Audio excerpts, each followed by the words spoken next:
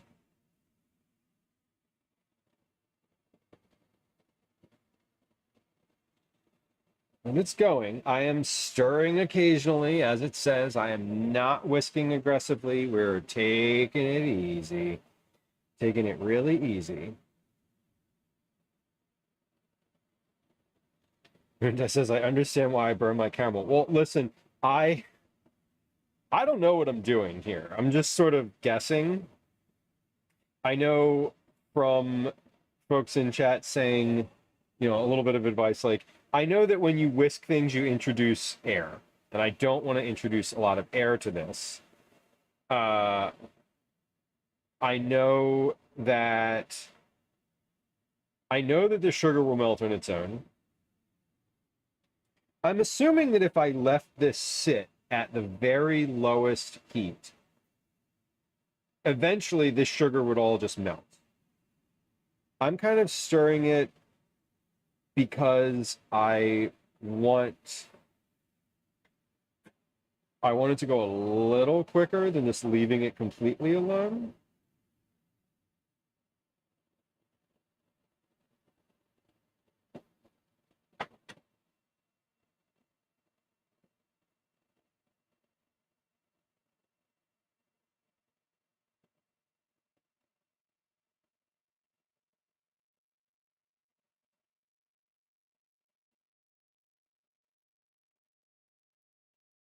Kind of super intense that this is just sugar in here, though. Like, really, pretty wild.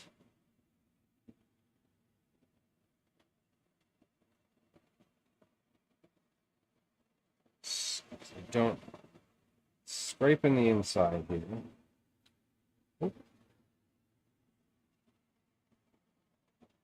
Trying not to get this on my skin, because I am very aware that this will burn the hell out of you.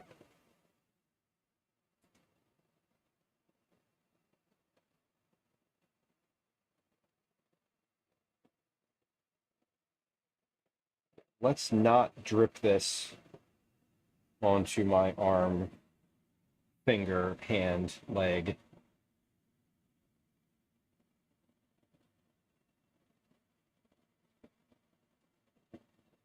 All right, now the next batch of sugar that I add to this is going to probably be the last. So I am going to make sure that what's in here is like fully dissolved. I still see there's like a crystallized not crystallized, but the sugar is still in crystal form in some spots. Butter and brown sugar, and only takes a couple of minutes. Yeah, like toffee, I think you stir the hell out of toffee, right? Like you do the butter first, and then I feel like toffee is like butter first, then the sugar. You just whisk the hell out of it, add baking soda, and then pour it out. I think that is, if I recall correctly,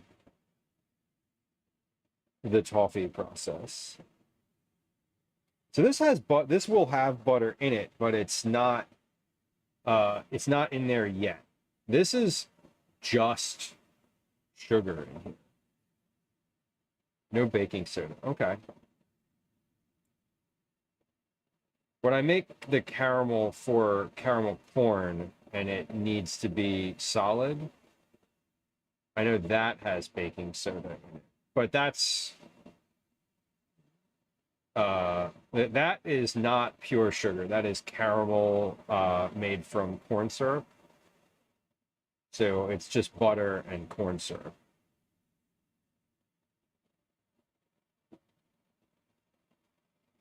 Okay. So we got one like lump in here.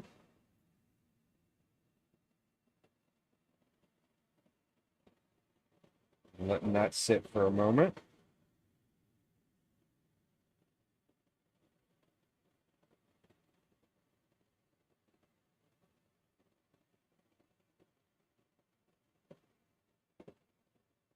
Looks like there's maybe one little piece in here.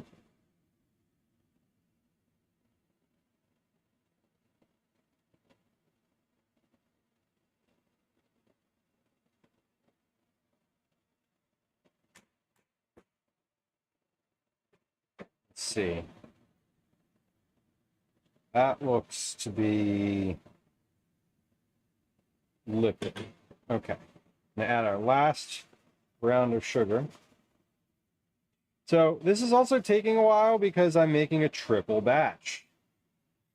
Like, if I was making a single batch, I'd have been done. It's taking 3 times as long.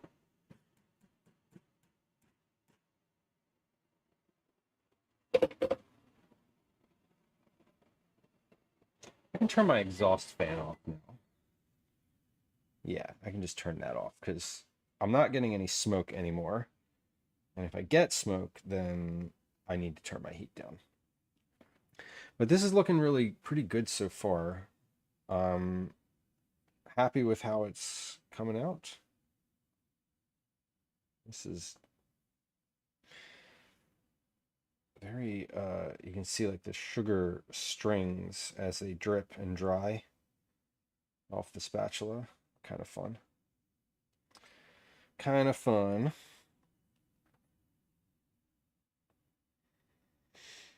Candy is so finicky, I feel like if you're trying to make it at home, if you've like never done it before, it's always very impressive. I mean, there's kids with easy bake ovens making gummy bears though, so I guess I shouldn't be that impressed. There's adults with easy bake ovens making gummy bears. I saw one in Michael's when I went to buy balloons the other day, and I was like, I should buy one of these. And then I was like, no, that's buying an easy bake oven would be a waste of money. Yeah, the candy thermometer. I have a thermometer that would be fine, that is for this purpose. This recipe did not have any notes around temperature though, so I'm not using it. I'm just following the recipe as closely as possible. That's my goal. Because if it doesn't turn out, I want to blame the recipe and not myself. As usual when I follow a recipe. Which is also why I'm very finicky about the way that I write my own recipes because I want people to sort of have all of the details. Like the fact that it says stir occasionally until sugar is dissolved in step 2, like that should be in step 1. Step 1 should be dissolve sugar and should include all of the pieces of that process. Because if it just says add until it's done, and then step 2 says stir occasionally until it's dissolved, it's like, wait, I thought it was done. And then it's confusing.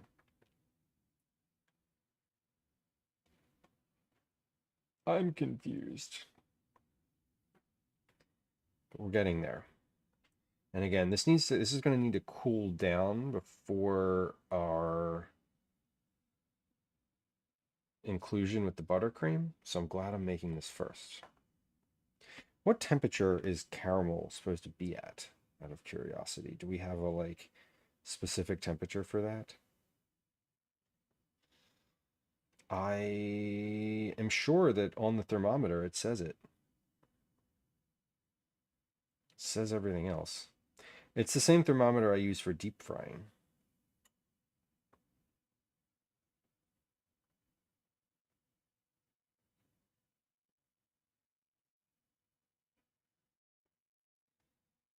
All right, we're almost there, y'all. Almost to the stage of adding the butter and cream. Yeah, caramel is hot AF. This is very true. And also, I'm being really careful about dripping this. I'm keeping the spatula really over the pot because this is definitely the type of thing that if you drip this like even a little bit on you, it'll stick to you. It's not like hot water. It'll stay where stay where it lands, and I really don't want it to land on me.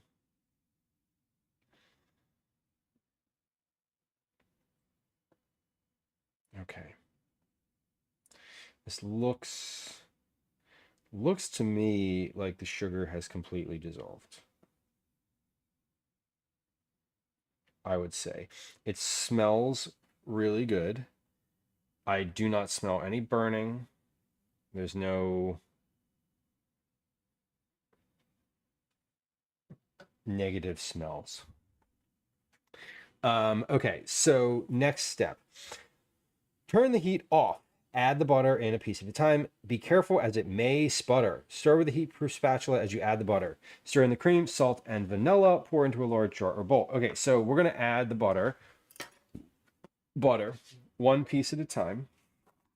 Oh, what is the music? I can't hear the music. It's not playing in the room where I am. Is it too loud? I always worry that it's too loud. Okay, butter. So we're going to turn the heat off. Heat is off. I'm going to add the butter one piece at a time. Okay. Yes, and it is sputtering. What, Joe? Joe, I got you. I didn't know that was a joke. Thank you for clarifying. I literally didn't. Okay, so we're stirring the butter one piece at a time. And basically this is cooling this down and adding fat.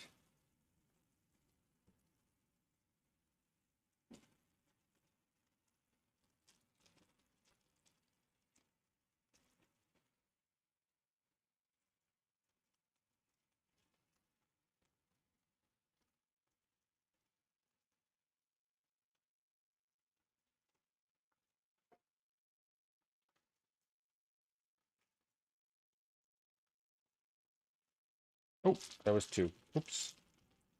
That's probably okay. I don't know how many pieces they're assuming that you cut this into, because it didn't say. I would have said cut it into tablespoon-sized pieces, or cut it into 2 tablespoon pieces. But again, I didn't write the recipe. I am just using it. So I can only complain, not. I can critique. and complain. That is my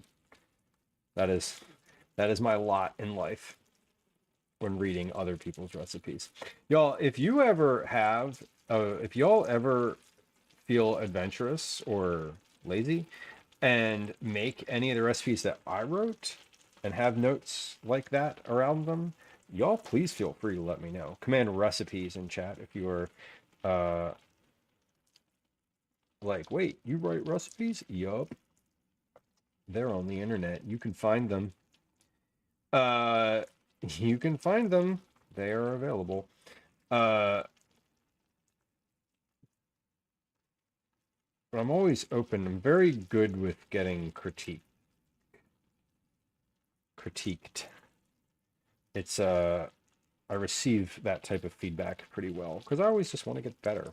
Like, I definitely and genuinely want to write better, and it's nice when someone's like, hey, I think this thing would work better, would be better if you said it that way.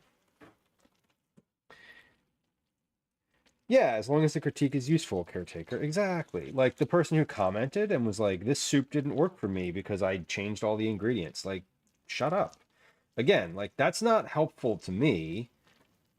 Like, helpful is, hey, I feel like this really lacked salt or something of that nature. Like, or this didn't have enough salt for my personal taste. Okay, cool. Like,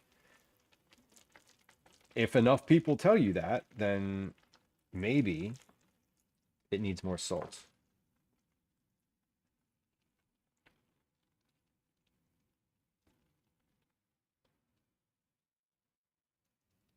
All right, we're at 2/3 of the way through the butter. Still got a bunch to add here. I'm adding and melting. I'm not adding all of it. I'm adding just a bit. Little bits at a time. Yeah, Timmy, I definitely do that. I feel I get really annoyed. And for my own recipes where they are published online, I won't comment on them. Because I'm not trying to get into a fight about it. But there's a few that are out there that people have like commented on, and it's like, what? Like something, they're like, this didn't work for me at all. And I'm like, what did you change? Like, I know that you changed something because I tested this recipe like 3 times, and I know that the place where it's published also tested it independently without me being present. They followed the recipe exactly. You know how I know that? Because I do that.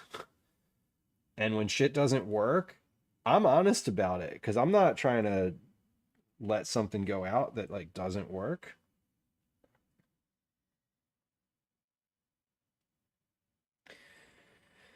Exactly. Like, I didn't have this ingredient. Okay. Well, what did you do then? Like, or the people who are like, oh, I substituted this other thing. I substituted milk instead of chicken broth. Why did my soup curdle? Okay.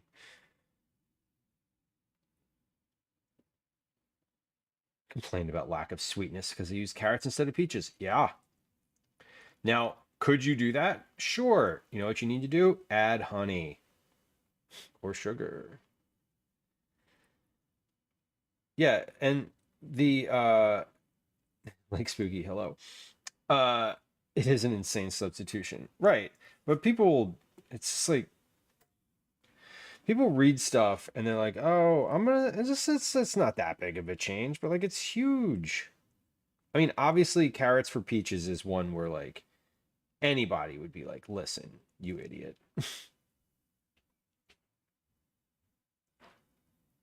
Like, obviously that didn't work.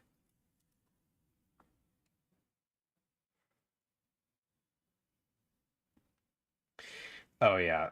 Yeah, exactly. Like milk for chicken broth? Like, no. All right, we got 2 more pieces left. And then we'll add our salt and vanilla and heavy cream.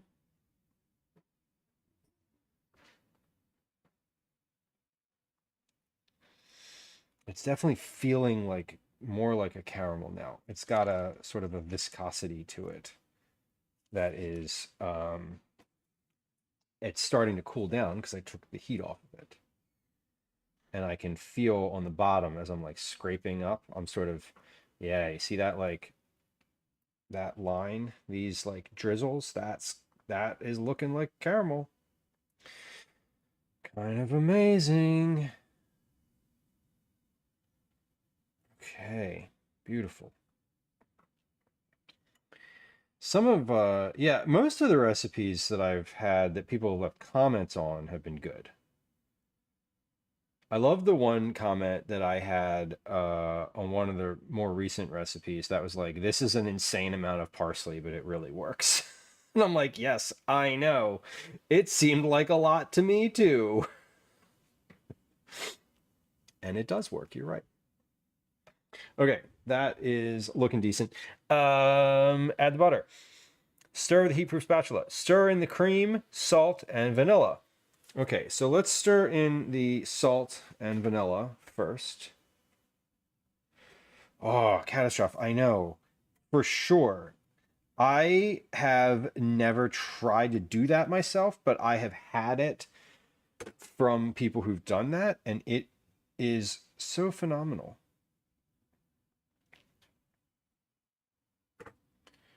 Oh yeah. This is definitely looking good. I don't know what the little like layer of sort of foam on the top is or why that's there. I'm assuming it's because I did something wrong. I did something that I wasn't supposed to, so it like formed. But I don't hate it. It doesn't seem like it's going to be an issue. So we're going to stir in the heavy cream now. Still using a spatula. Could be butter foam.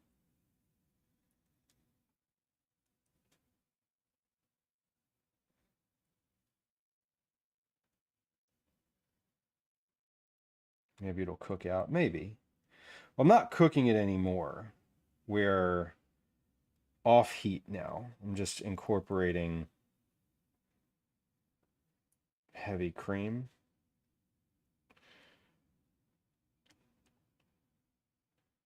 And it says stir it in, but I don't know if this is incorporating. Is this too...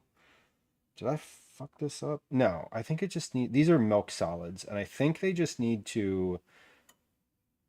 Am I at the point where I could whisk this? I feel like this is a whisk situation.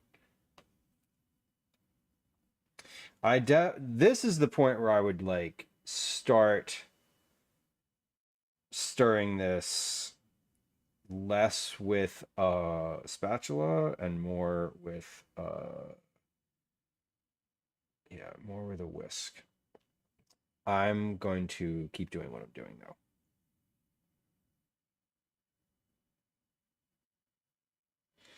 Caretaker, that is a big reason that I enjoy cooking for many reasons.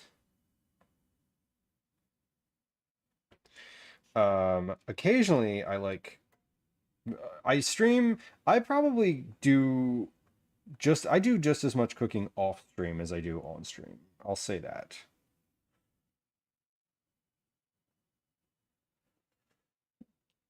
Yeah, spooky. I kind of I didn't pour it all in at once because I was a little nervous. Fight and Fears. Hello, I have an odd question, but is that a special camera that you use that goes above the pot without steam or heat affecting the camera? No. This is an Elgato face cam.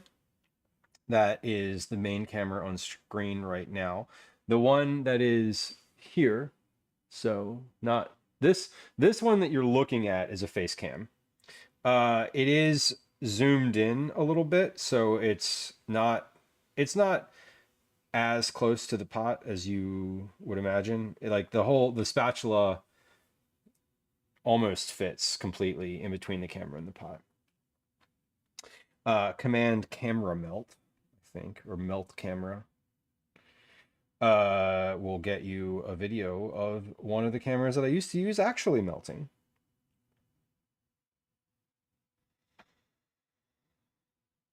Okay, now I'm just going to go for it. I'm just going to pour the rest of that in and just see what happens.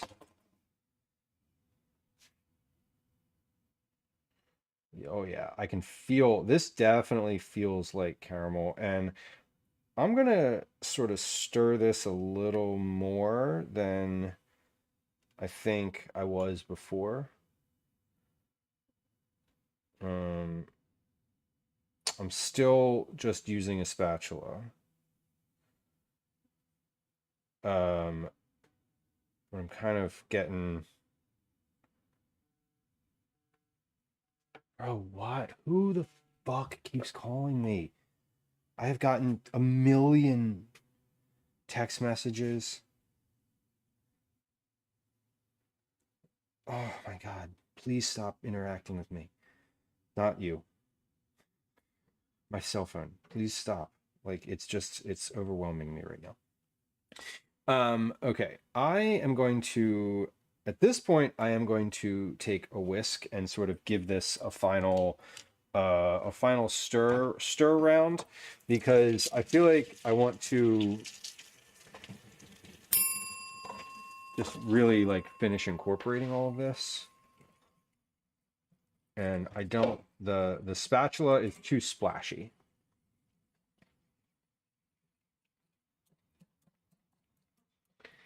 Okay. Yeah, that looks really good underneath of that foam. And I think that that is butter foam.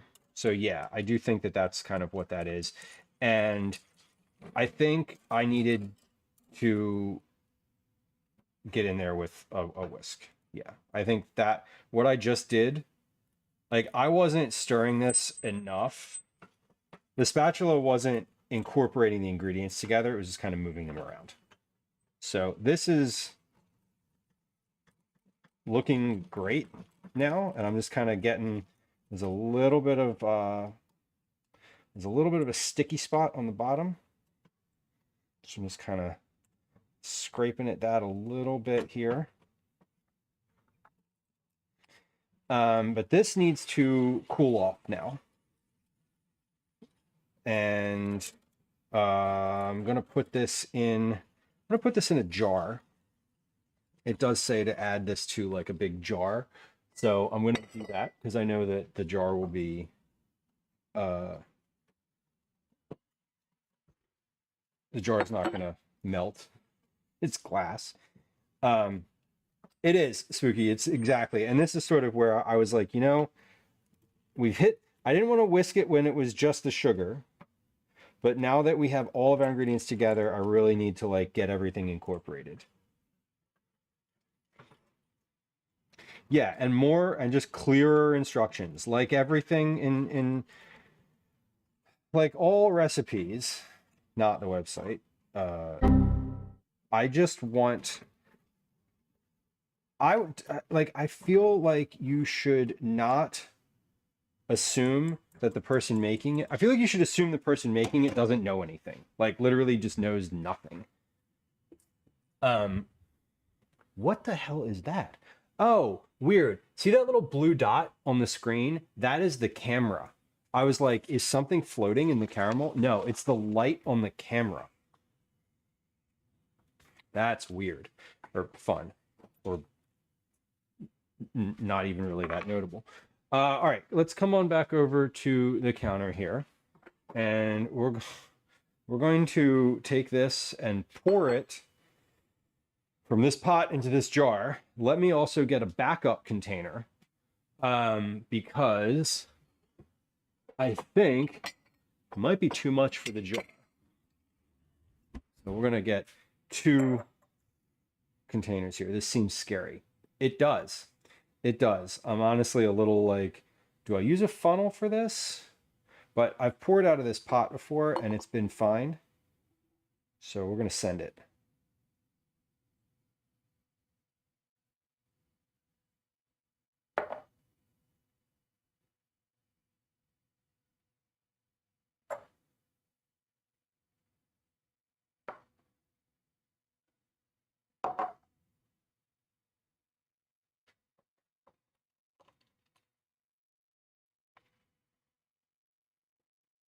Got it.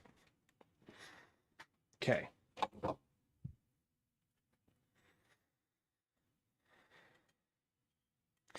This pot, I also love this pot because it has a good lip on it, and it doesn't like splash down the side when you pour out of it. I'm also going to put this pot in the sink and put some soap and water in it right away, because otherwise it's going to be real sticky. I love a good saucy. Yeah, this is definitely not a good pasta sauce, although maybe.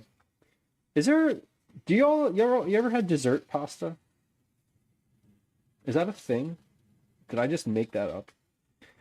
I've never had a pasta specifically for dessert, but I'm assuming that's a good thing, or I'm assuming that's a thing that is an actual thing.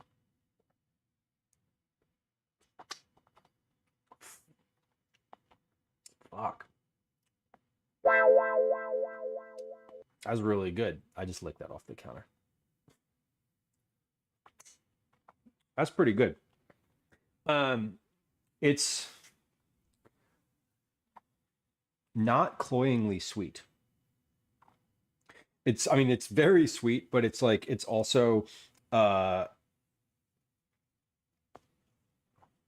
it's not as sweet as I thought it was going to be, which is weird. It's got, it's like vanilla-y. Pretty good though. I'm happy with that. It's not charred. It's not like, it doesn't taste like charcoal, so that's good. Let me get an actual spoon and not like the little bit off the counter here. And yeah, so this is also going to cool off. I don't know if it'll taste different when it's cooler versus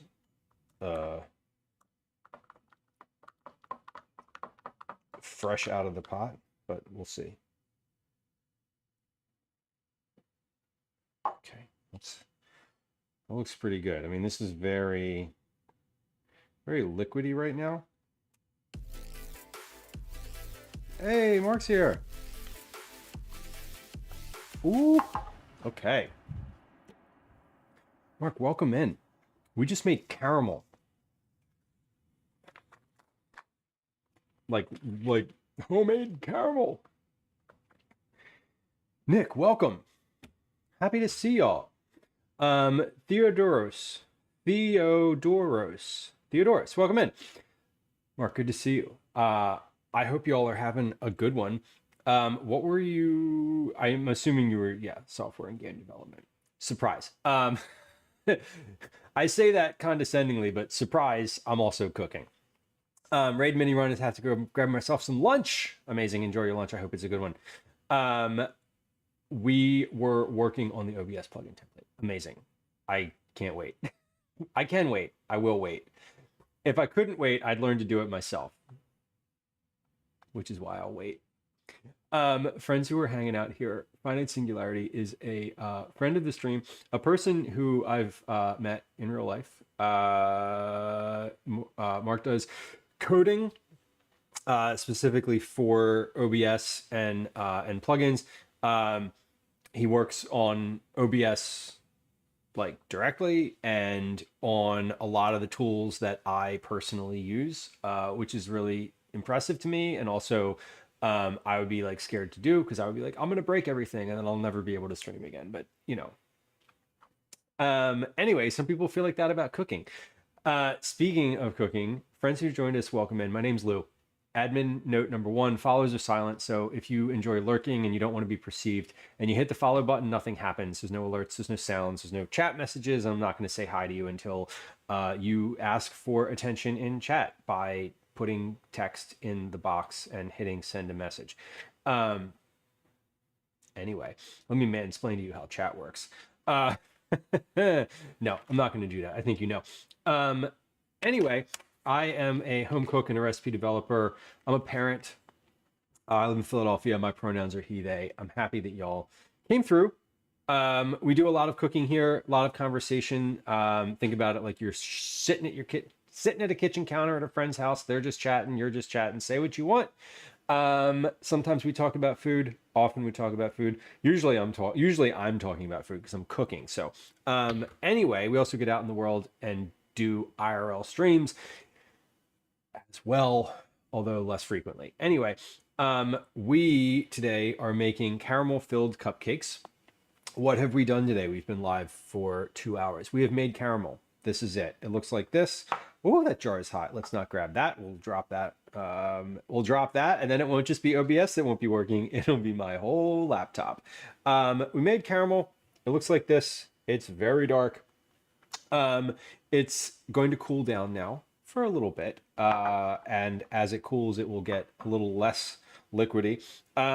While that is cooling, we're going to make our cupcakes. So the cupcakes are vanilla cupcakes. We're going to scoop out the middle and put some of that caramel in the middle. And then we're going to, actually, no, we're going to bake them first. And then we're going to scoop it out. And then we're going to put the caramel in the middle. And then we're going to make buttercream frosting. And then we'll frost a few of the cupcakes. And that's going to be streamed today. So anyway, welcome in. Nice to have you. Caretaker says we recently updated OBS and it deleted some of our scenes and changed some of our plugins. It definitely is a fraught existence to like continue using OBS sometimes, but like y'all, it's free. Everyone uses it. It is generally super stable. I have a personal rule that I will never, when there's like a major number update to it, I won't make that update right away. Like I will never do it. Never. Not on day one. I wait when there's an update, I usually wait a week and then take the update. Because this is what happened with the last streamer bot update. I updated it and then I was like an hour later, they were like, oh, another update.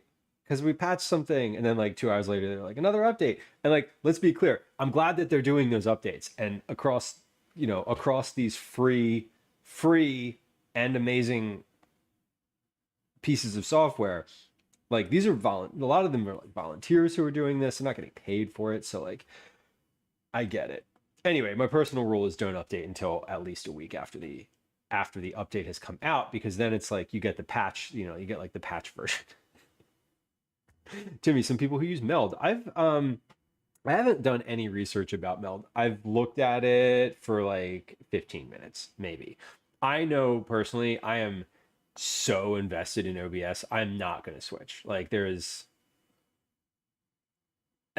this point, I don't think you could pay me to switch. If one of those other services was like, hey, we'll give you our premium version for free and we'll pay you money to talk about it, I don't think I would. I'm so deeply invested in the platform I'm using. Like I literally cannot imagine a world where I would leave OBS. Like just like no. I can imagine a world where I do IRL streaming on a different platform because like my IRL setup is like way shrunk down, but like also I just invested in a new cloud server and cloud OBS, cloud everything for IRL streaming, and I'm moving my streamer bot instance to that, so that lives in the cloud and can do both. So I'm like, there's zero way. Zero way. Timmy says I can be bought very easily. Listen, I'm not saying there's not a price. I'm just saying that price is probably not one that someone's going to pay for me to do that, because I am this big in the streaming world.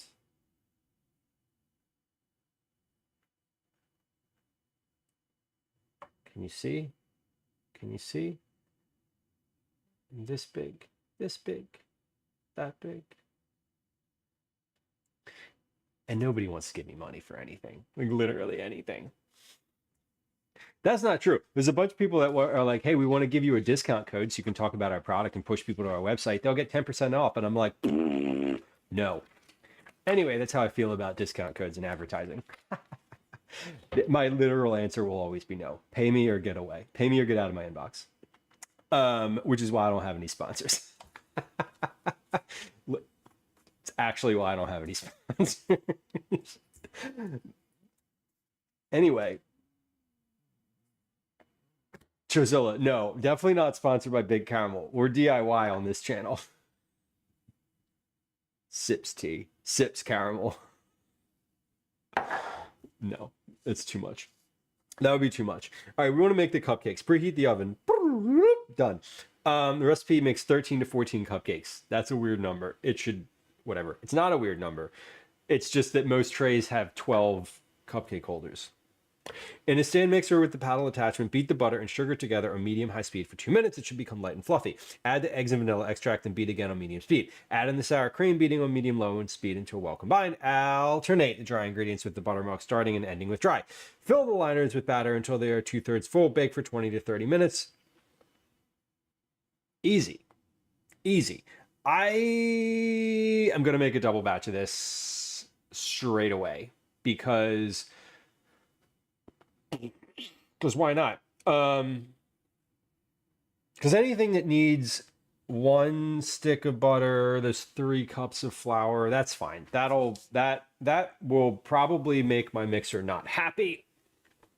But I'm not trying to do this twice. Because I already have to clean the bowl in between before I make the buttercream. So like, we're going for it. We're going for it. It's like if it overwhelms the mixer, it's not going to overwhelm the mixer. I'm worried about it overflowing the bowl, in which case I'll just get the hand mixer out and just into the bowl, and that'll be fine. Like, not an issue. We're creating problems that don't exist. Welcome to the Eat It Dad stream. Nice to have you. Belly flops, welcome in, Brooke. I hope you're having a lovely day. Mums, welcome in. Persephone, hello. Red, welcome in. Mums, I hope your day is good. I saw that you were maybe not, honestly, not having the best day, but like, it was just like, oh, it's a day. It's a day.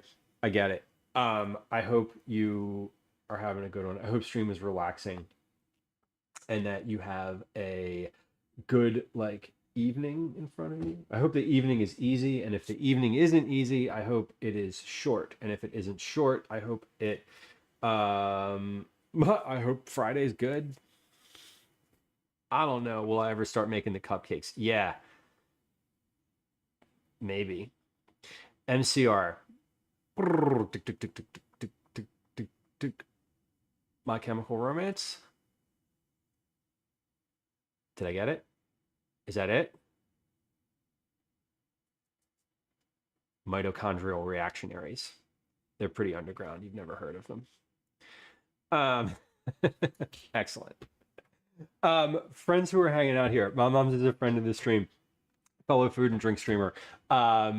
Streams really pretty regularly and is in the kitchen in a variety of different ways. Whereas I'm usually in the kitchen just like doing this sort of same thing. Mom does a variety of different types of food streams, from sort of like degenerate, complimentary types of just like evening cooking to like more educational stuff where they cover like a specific topic.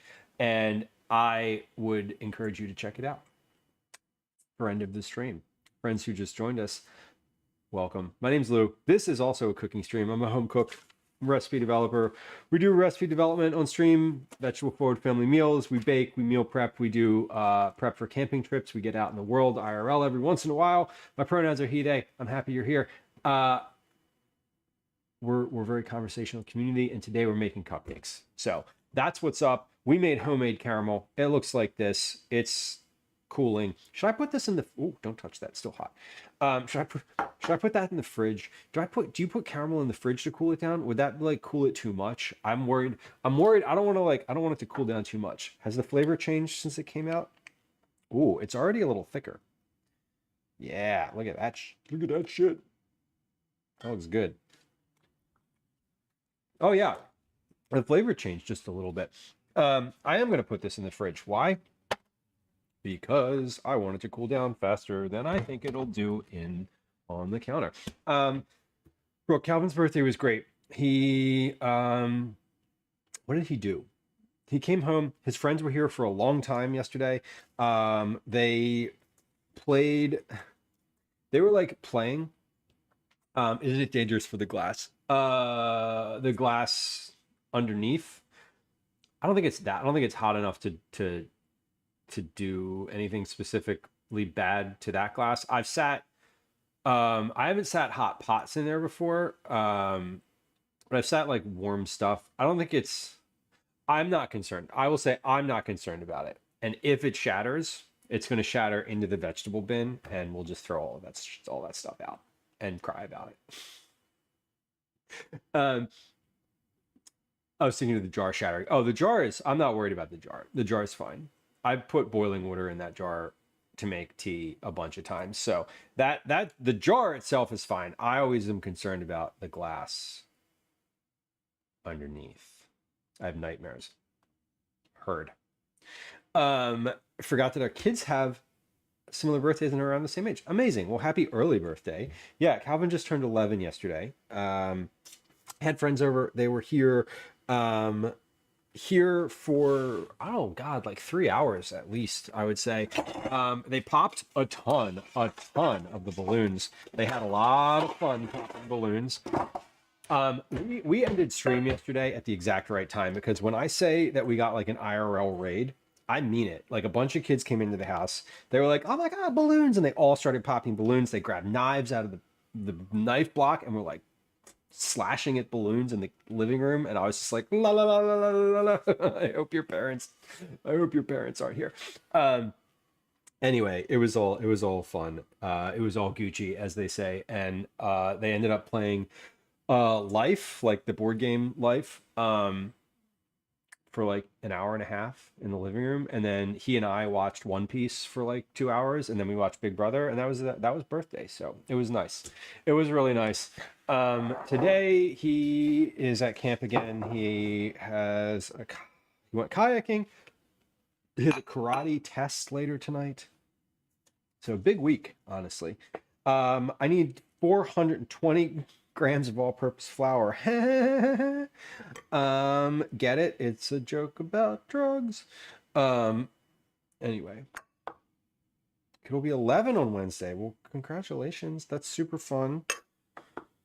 Doing birthday party at the end of the month. Yeah, the birthday party on the birthday itself is always difficult.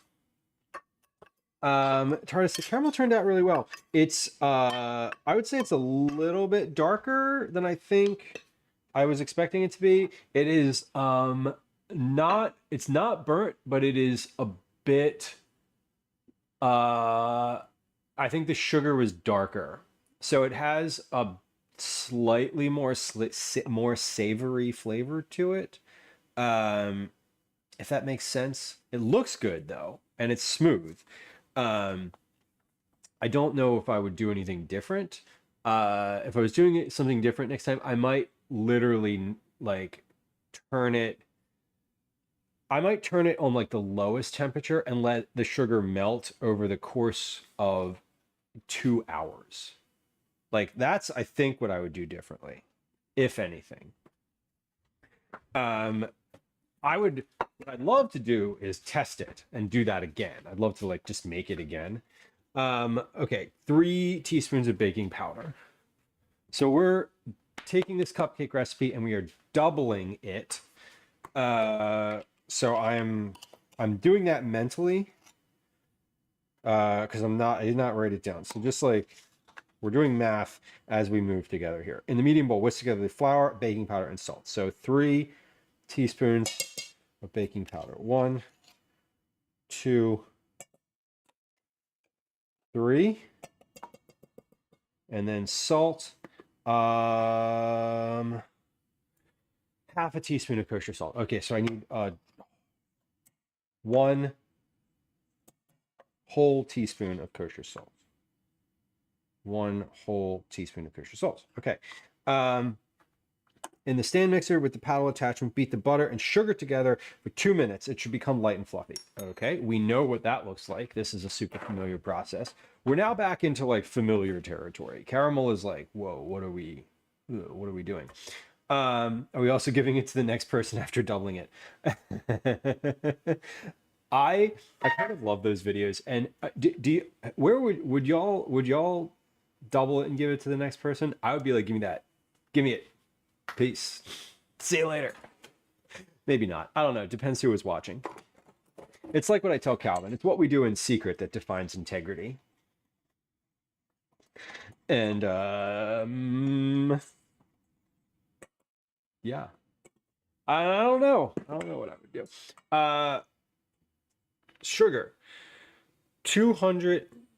Let's see. 198 times 2. 198 times 2 is 396. 396 grams of sugar along with 2 sticks of butter. So we're going to weigh this as per usual. 396 grams of sugar. So that's a decent amount of sugar. That's 558. That's too many. That's too many. Too many grams.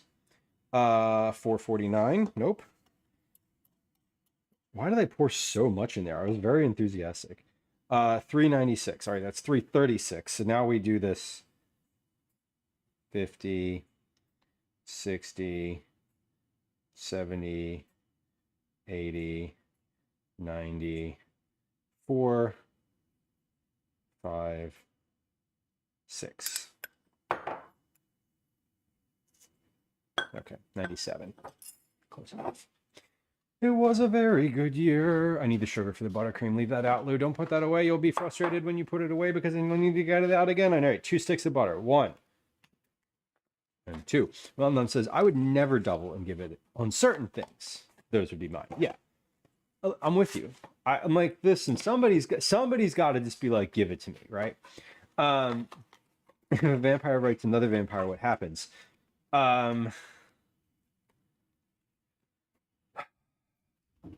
There's a lewd joke in there somewhere, but I'm grasping for it and I'm not finding it. Add the eggs. Okay. Beat together on medium-high speed for 2 minutes. It should become light and fluffy. Okay, so 2 sticks of butter. 1,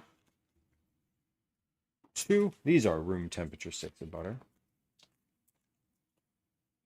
If a vampire bites another vampire, they're probably just like, dude, why did you do that? Like, what do you do? Get off me. Get off me.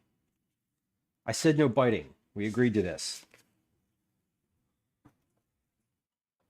Probably nothing. Medium high speed for 2 minutes. I'm gonna let this sort of mix in for a second, and then we'll turn it up. I don't want it to fly out of the bowl. There we go. We're getting there. Dr. Hex Mikey, welcome in. Happy Thursday.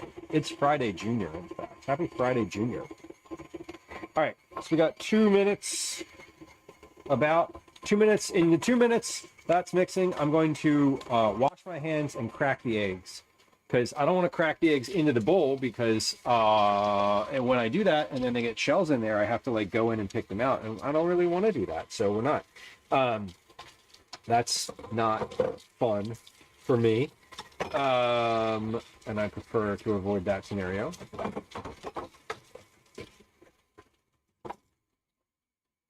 Generally speaking.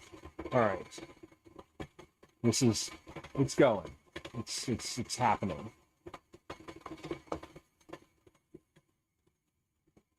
For the eggs, I got 5 eggs out. I only need 4. I got 5 because I thought I might end up like, I don't know. I got an extra. I got an extra because you never know. And if I needed an extra one and they weren't at room temperature, then that would be annoying. But I need to remember to stop. So this is 3 and stop. Do not crack that last one. Don't do it. Don't do it. All right, we remembered. Yay. All right, so this is turn that up just a touch. Films, welcome in. I'm doing great. Busy week, busy this week, busy next week. Very involved last 2 weeks of summer. So my son is back to school, not this coming Monday, but the following. So we have this week and next week to get through, for lack of a better term. So we're adding in the eggs and then the vanilla. The eggs and how much vanilla extract? 4 teaspoons of vanilla extract. All right, I see you. I see you. We're using the good vanilla too. 1, 2, 3, 4. Oops, I slipped. Added too much. Very vanilla forward indeed. They are very vanilla forward. That is definitely the goal here. The buttercream frosting is also vanilla and caramel. So there's a lot going on with regard to vanilla and caramel are like the two sort of flavors involved in every step of this.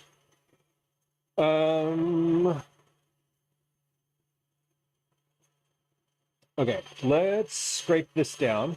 This should be just about done. We're going to scrape this and then mix it for like another 10, 15 seconds. Right, Spooky, exactly. Like if you get a bad egg, like I've had it happen, you know, enough times, like many, many, many times, when you crack an egg into a dish that's already like got other ingredients in it, and you know, you drop the whole shell in there, or like you crack it and like half of it goes in the dish and half of it goes on the counter by accident, like, you know. So I never ever crack my eggs, or not, I don't say never ever, but it is more common that I crack my eggs into a container first.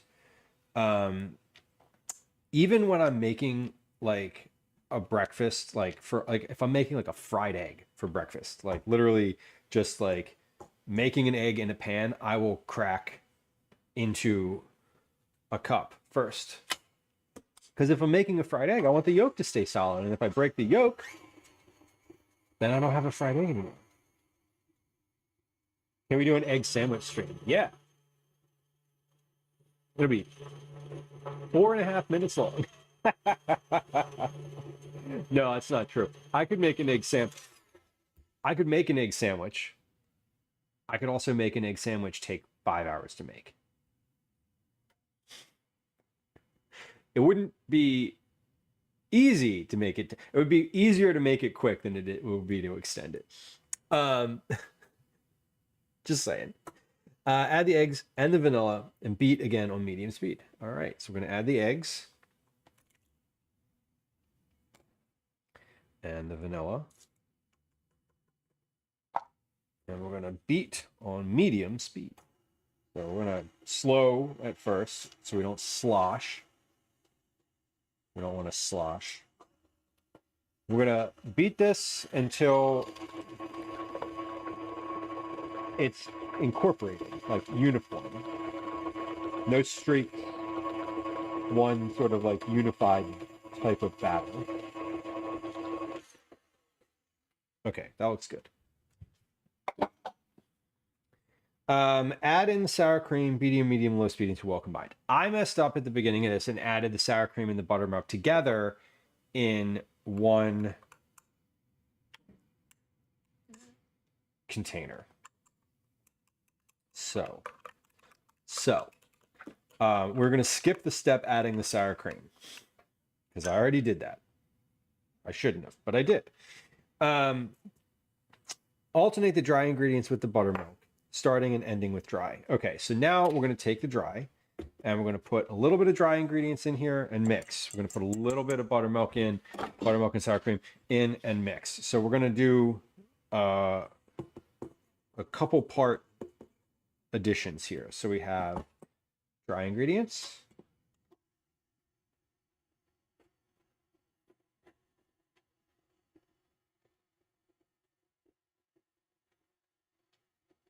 Buttermilk and sour cream. I wonder how it will affect texture. I too wonder how it will affect texture. I don't know. But I do know that I'm not, I was like, I already mixed it. I'm not going to go back and like change it. I don't think it'll make too much of a difference. My take on an egg sandwich is egg sandwiches are always, for me anyway, like a very quick dinner. That's like what we have when I'm like, I don't really want to cook. We might in fact have egg sandwiches tonight.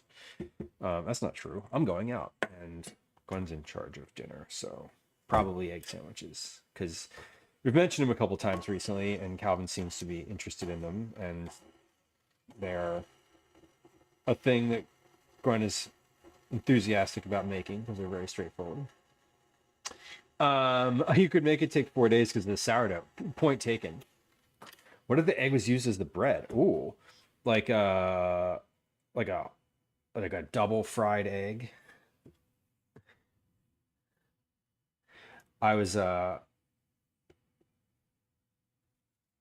is not a non sequitur, but last year for the Mushroom Festival, the Kennett Square Mushroom Festival, I was there and I know I streamed it and we had some technical difficulties because like cell network congestion and also the weather.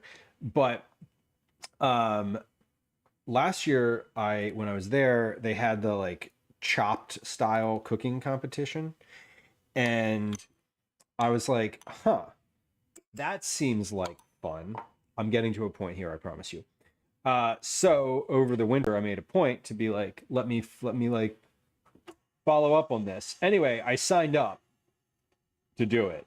I don't know if I got in because it's like a lottery and they, you sign up and then if you get entered, you enter, and if you get picked, they tell you. And I think the August 18th, I think, might be the like notification day.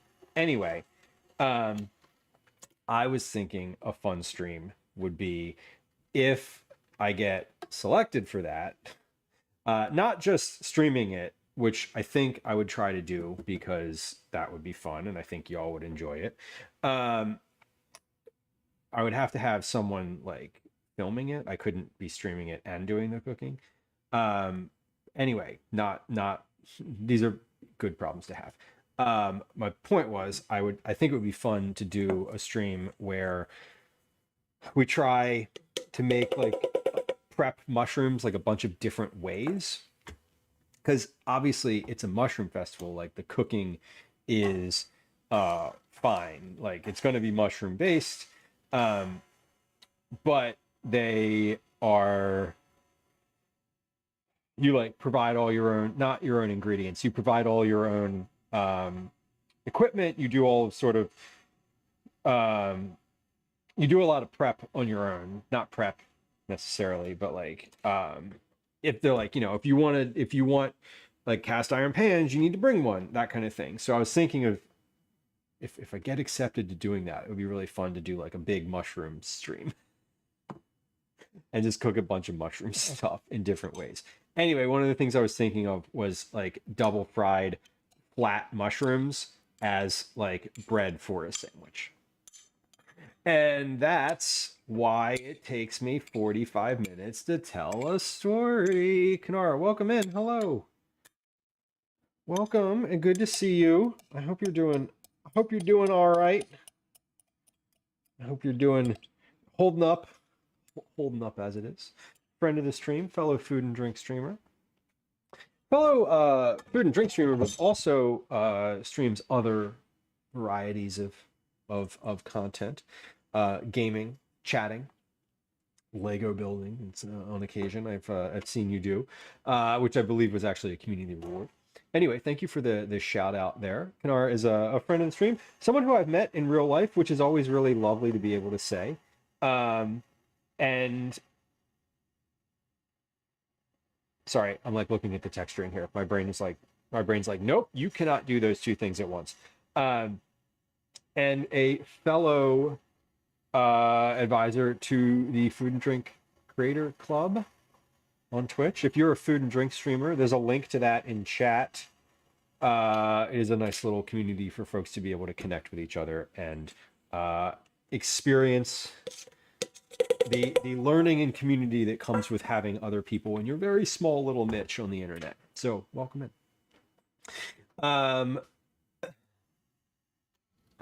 Hope to be back soon. Well, I think that is more of a technical thing than a like behavioral thing, Kanara.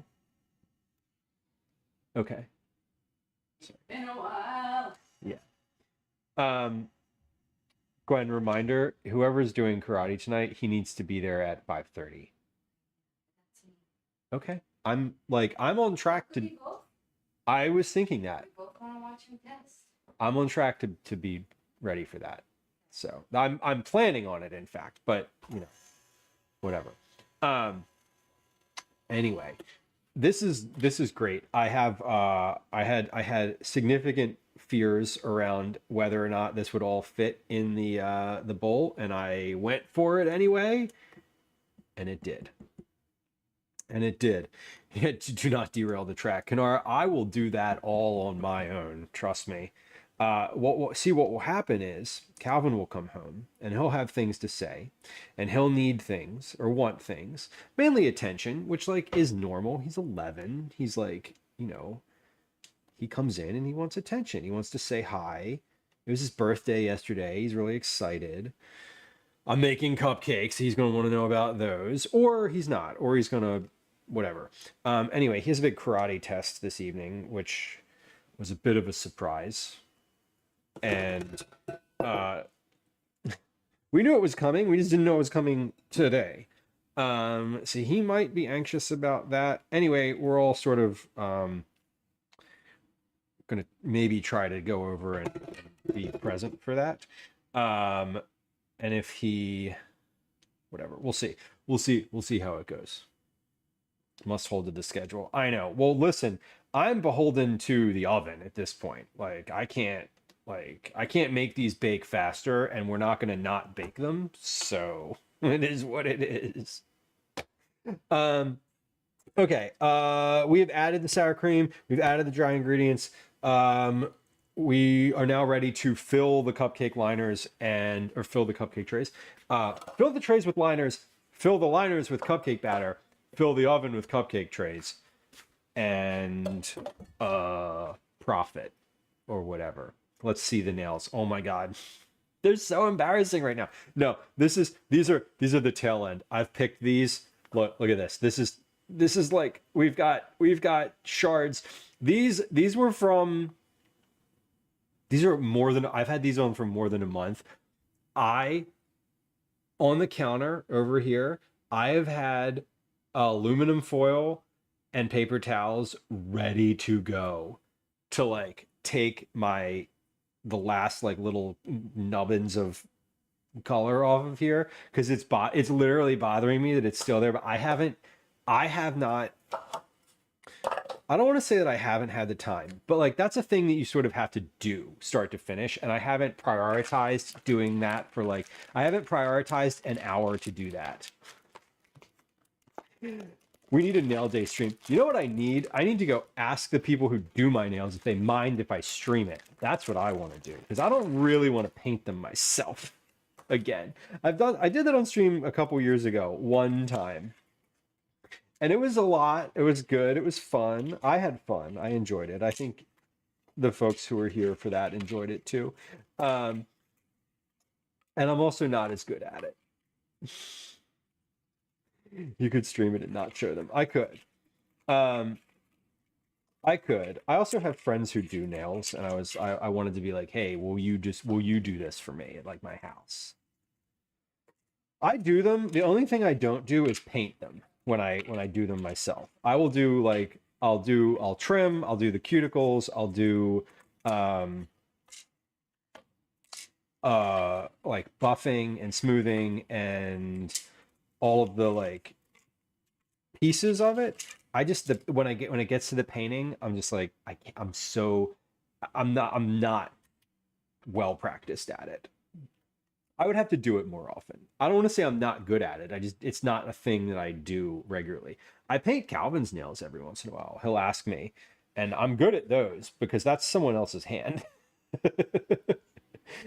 That I can do. I can do it when it's someone else. Spooky says this is stuff I tend not to do, which is why the painting is such a disaster. Yeah, you have to like see. I do all of that, and then I'm just like, I don't paint it. I'll put like a clear coat on it. When I do get my nails done, I usually almost always get a gel coat, and then it just like lasts for a couple weeks.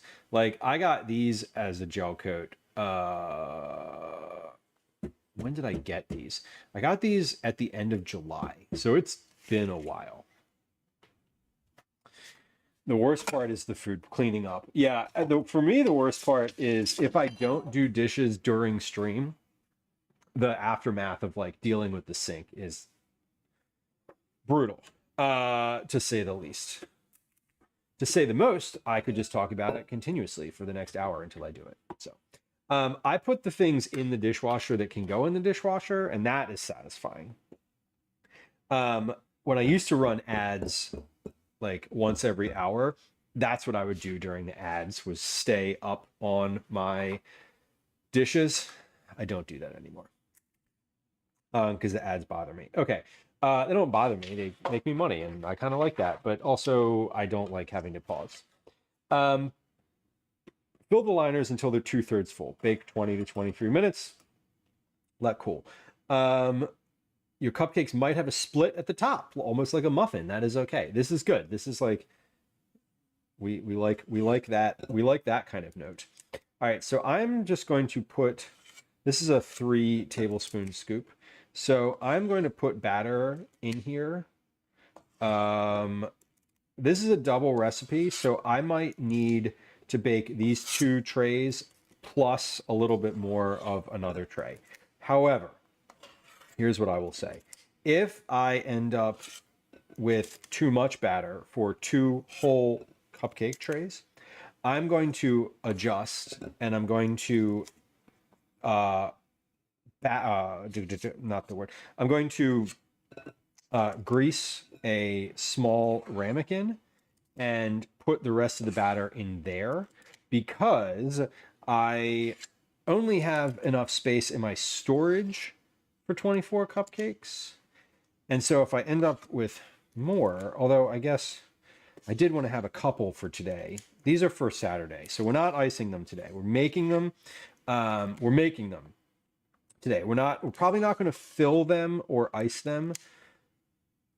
But I'm going to make, I made the caramel for the filling, and I am going to make the buttercream for the icing. But I may, we'll see.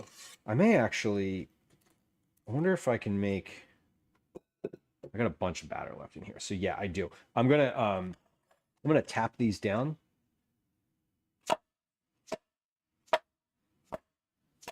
Yeah, and I can add more to each of these. These are not quite 2/3 full. Sorry, hold on. I'm gonna mute this for just a second so I can like really get these going.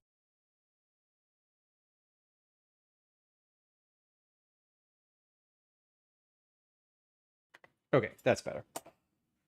All right, we're gonna add a little bit more to some of these because I wasn't as even as I wanted to be.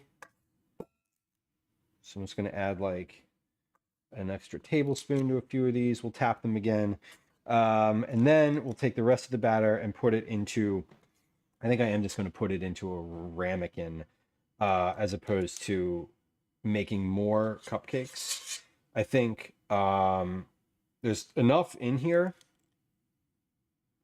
So it says that it makes 13 to 14 cupcakes, and I doubled the recipe. So I have plenty of batter left in here.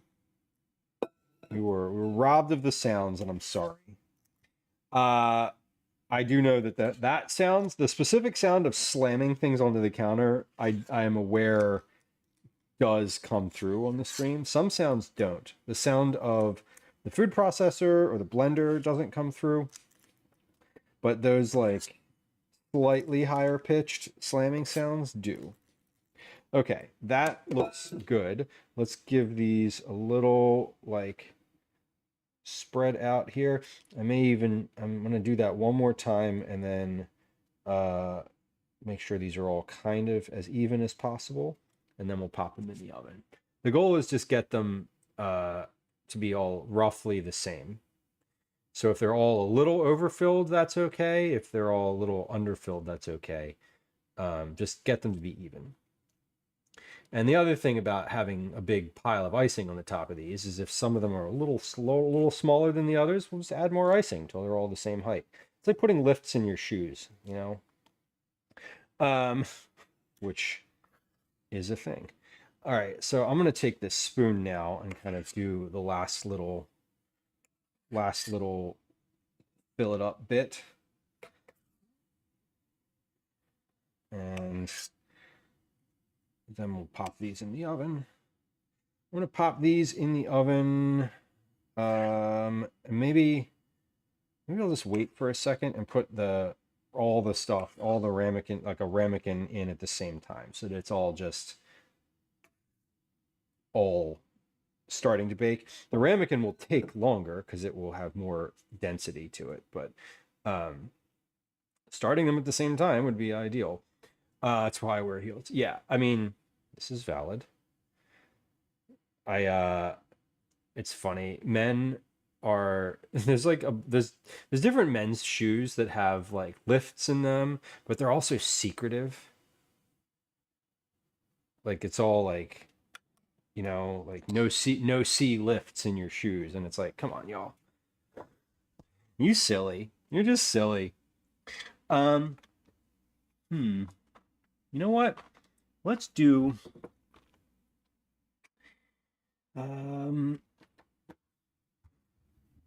gonna get a little cake pan. That's what I'm gonna do. I've got some cake pans up here, and we're gonna get just one of these like easy foil pans and pop this into there. Because that way, when it's finished, I can just pop the whole easy foil thing in the fridge. Because the ramekins are always kind of annoying. Let me get a glove here. Nick says men are fragile. Yeah. We were talking about this the other day. I feel like yesterday when I was chatting, I stepped in it in some way, conversationally, by saying that like people use sports as a foil for their own emotions when they don't know how to process them. It's men. And I was mainly talking about how much I don't watch sports, and there was some folks in chat who were like, "Oh, I do. I like sports." And I was like, "Well, not everyone." Oh, guys, hello. You're like, "Don't call me short." And I'm like, "Yeah, but you're getting Instagram ads for shoe lifts, my dude. The internet knows about you. And it's okay. I'm short. I'm not a big person." Fall Guy says men use sports as a vector for discussing their love of various kinds of balls. Yeah. Yes, exactly, Tundrella. If you can watch and enjoy sports and then turn the TV off and say, "That was a lovely little game. What else is happening today?" You're not the person I'm talking about. Not at all. Not even a little bit. Yes, the people I'm talking about are the people who have viscerally negative reactions that last for days. See, for reference, when the Eagles lose and certain people are miserable for a whole week, like, my friend, you need something better in your life, because the Eagles are not it. I don't mean to be a downer, but like, they're not going to get better, or they will, but you shouldn't let it affect you the way that you do. Anyway, that's a hill I'll die on, happily die on. Okay, yeah, we're just going to fill this pan with the rest of this batter, make the cupcakes, and this should be a nice little cake. Beautiful. Of course, we're going to try some of the batter.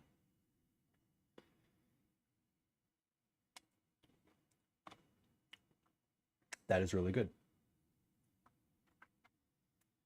$200, I would love to see that video. Spooky, you have family out here. It's a good place. I love Philly. I've been here for longer than I've been anywhere else in my life. Not from here. Not from here. But I've been here long enough to say that I am a Philadelphian.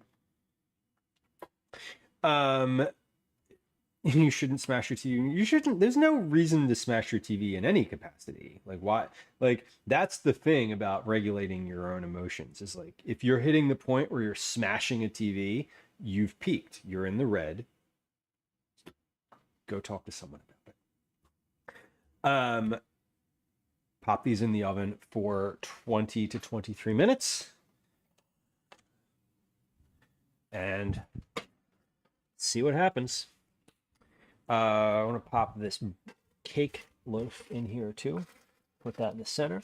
Now my oven has been preheated for quite some time. So it is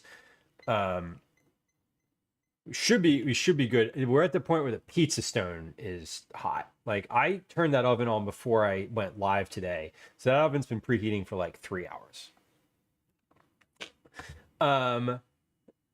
Yeah, Timmy says, I'm a huge sports fan, but I refuse to let something I have zero control over impact my mood negatively. And right, so you are not who I'm talking about. You're like not at all who I'm talking about, which is good. Like, right, you can. It's normal if you are a big fan of a team to feel sad if your team loses. I personally think that it might not be best for you if you're sad for a long time, or if your emotions peak to the point where you are physically impacting yourself and your surroundings, such as throwing things, breaking things, hitting your TV. Excitement is different. Being excited that your team won, right? Also, but like also in that same context, like lighting things on fire when your team won, breaking your TV, like also don't do that, you know? Like, just, it's easy. It's easy. Like, here, point to the wheel and tell me how it made you feel when your team lost. Point to the wheel. Was it bad? Was it sad? Was it disgusted? Oh, were you surprised? Use your words. Use your words. How did it make you feel when your team lost? Let's process it in a meaningful but de-escalatory way. Like, it's not that hard. Throw batteries. Yeah, not a thing. Don't throw batteries. No. We don't throw batteries. We don't throw batteries when we lose. This is like how you would talk to a child, a literal child. Exactly, it's toddler behavior. Like, I shouldn't have to take the batteries away from a 45-year-old human. Ty says Philly fans are odd. Yeah. Philly fans get like really invested in it. Just genuinely, they do. Ran like a zombie horde towards the nearest public fountain to jump in. Jumping in a public fountain, not harmful behavior.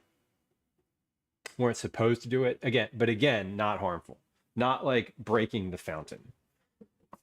Now, if you then like ripped the fountain apart, not great. All right, I'm gonna wash this mixing bowl real quick here, and then we're going to make our buttercream, because the buttercream happens in the same mixing bowl. I'm also going to get that caramel that we made out of the fridge and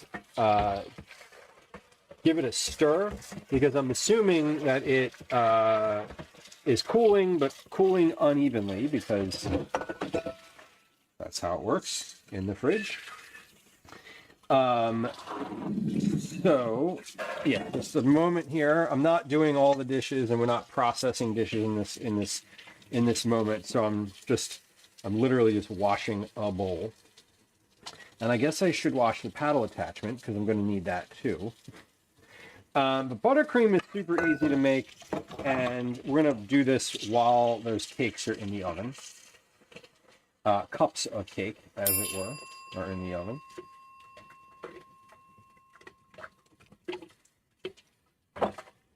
This is the paddle attachment. That's done. And the mixing bowl is also done. And I'm going to dry this off with a towel. All right. So, buttercream. Buttercream is butter, vanilla, salt, sugar, and heavy cream. Super easy. Before I make this, though, I'm going to get the caramel back out and pour off as much as I need to make this buttercream, because it's a caramel buttercream icing. So I need about a half a cup of caramel to go in here.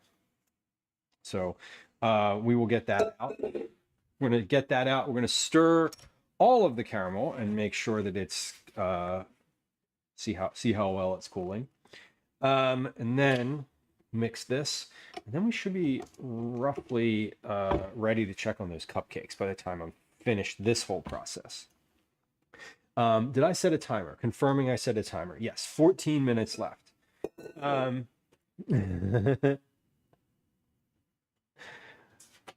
Fall Guys, that seems like a normal university experience, TBH.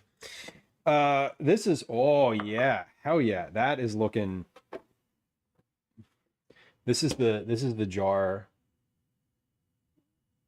and this is definitely cooling down quite a bit. No, a while ago I got these iced teaspoons, and when I tell you that I've used these for many different things, I am not lying. Like, this is like the perfect use of this type of spoon. Like the long handle iced teaspoon. I love spoons. I'm a big like fan of varieties of different spoons. And whenever I go to a thrift shop or like a kitchen store, I always look at like what type of spoons they have. Which is probably a little bit silly, but also I'm fine with it. It is a very tiny spoon, Fall Guys, but we also have these, the espresso spoons, which I realize you can't really see on camera unless I like hold it in front of something dark, because it's the contrast. All right, so these look good. I think this is about a half a cup, so I'm going to put this whole thing back in the fridge, and I'm going to try it again. I'm seeing if I don't think it's going to change flavor necessarily, but the flavor as it cools and gets more solid, it might like washes around your mouth differently. So I'm just trying it at each progressive step. Pretty good. Pretty good. Making caramel is more time consuming than I imagined. It's a fun little art piece to replicate the 80s McDonald's coffee spoon. Yeah, totally. I would love that. I would definitely enjoy having that as like a little piece to talk about.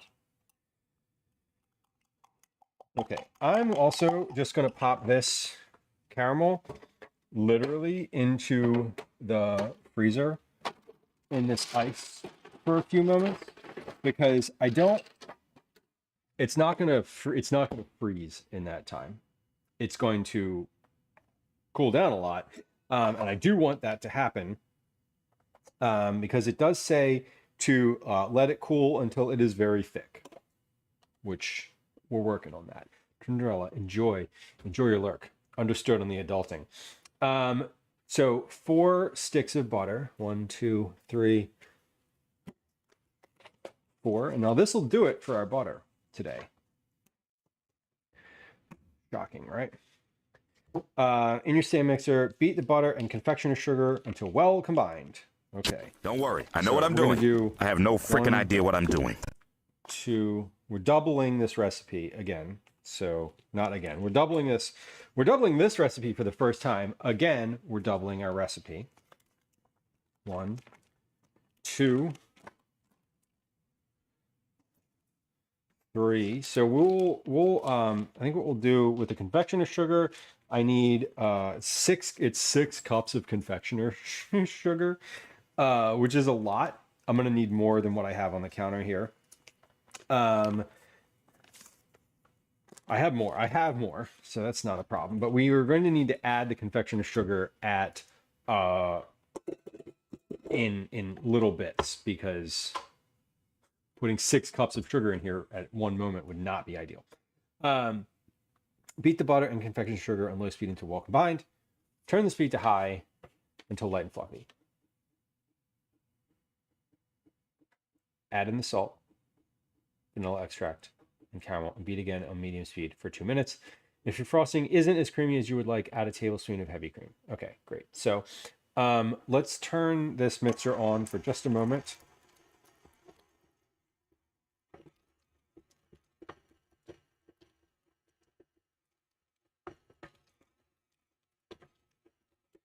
Okay, so what we're going to do is the butter is the sugar is by weight. We're gonna get all of our sugar out.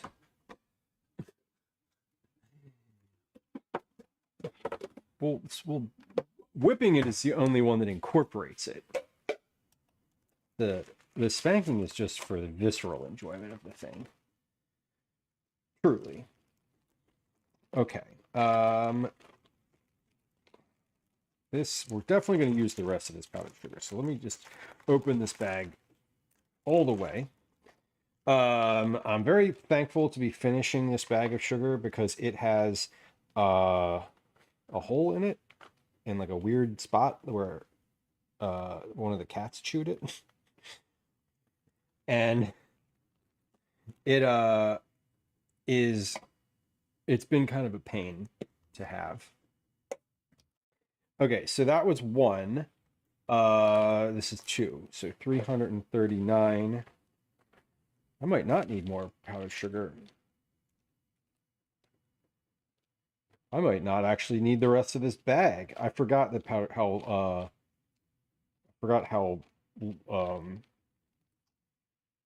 airy powdered sugar is. There we go. Okay. That's fine. That's 346. So I'm not saving 8 to 10 grams of powdered sugar.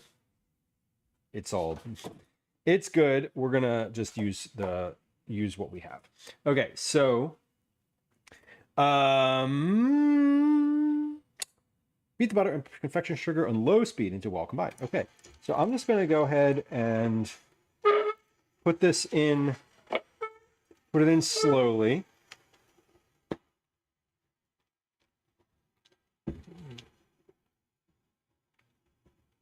And we can see as this goes in.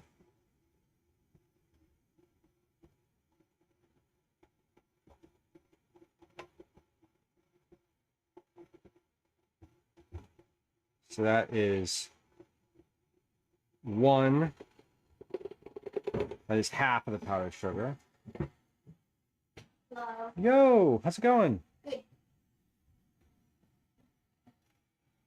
Is that dinner tonight? Hi. Funny story. Calvin's home. He came home with a handful of ramen. I saw, And there's a funny story, apparently. it's fun to say To what? the ice cream truck. Yeah. I saw Mr. Sassy, Mm-hmm. and I was like,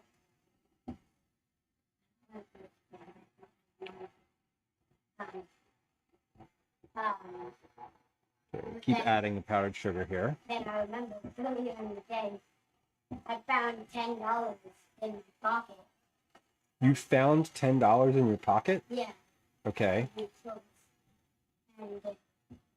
um, Sus. and then I put it in the backpack. And I got milk for it. Costed $5. So you got a milkshake and ramen on the way home? And then Okay.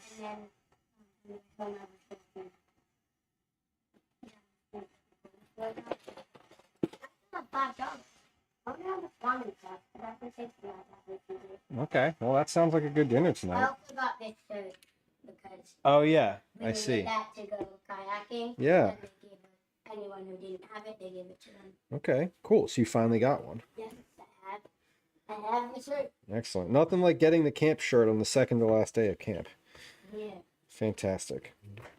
How do you feel about having studied today? Did you study it? Were you able to study it all today? I did a little bit during lunch. Okay. It was hard to focus because people Yeah. were like talking. Hard to focus at lunch. That makes sense to me. It seems like that would be a good thing for you to do for a little while now, huh? Yeah. Okay. Okay. I am for my plan, Cal, I have the cupcakes. Cupcakes are in the oven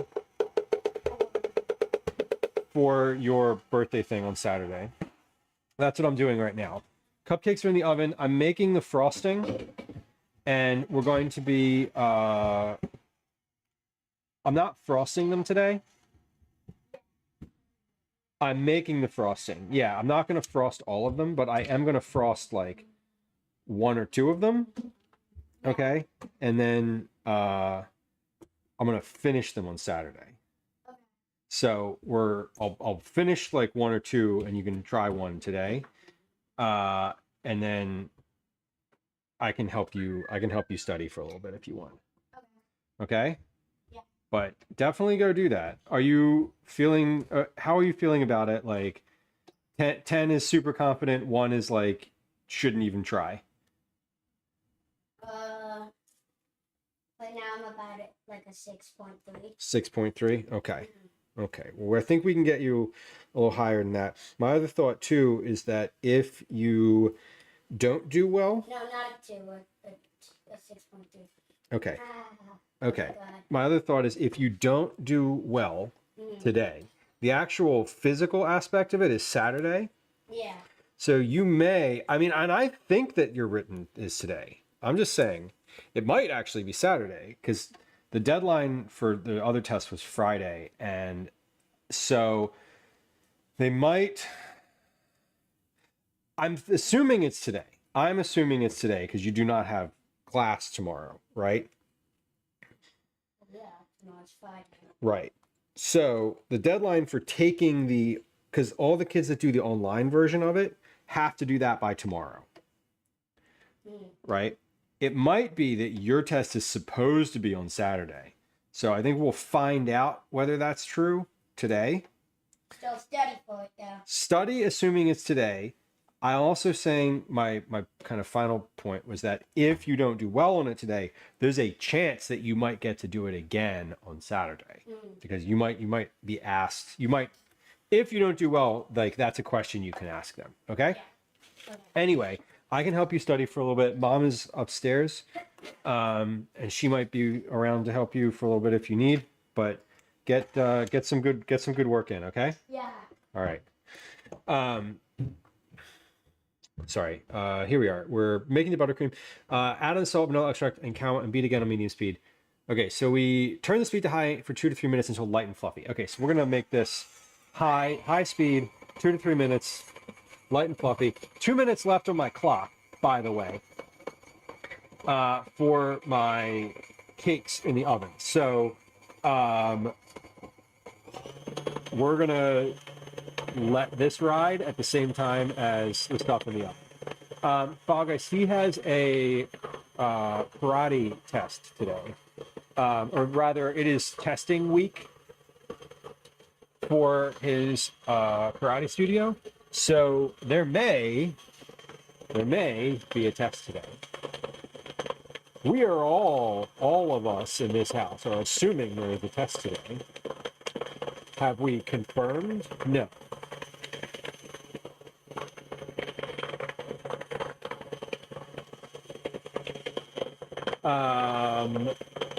This is looking great.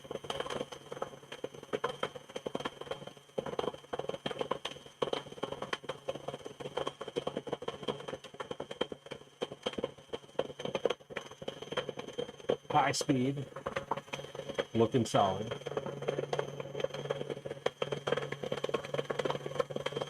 Yeah, Kenara, this is definitely, everything today has had vanilla and like lots of it. This doesn't have vanilla yet, but it is, the whole kitchen smells like vanilla. We also have stuff in the oven baking. So the baking is,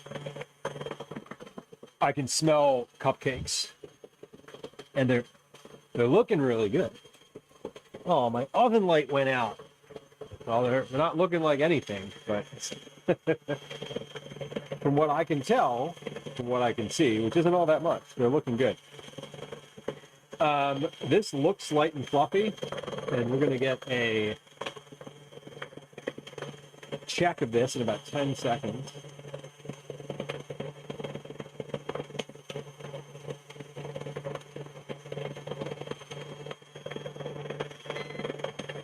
Okay. Frosting is 2 minutes. 2 minutes of whip. Let me give this a little taste. Yup. Excuse me. Holy shit, that is sweet. Oh my god. That is pure sugar.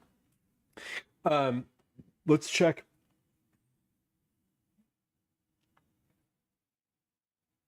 Let's check the oven.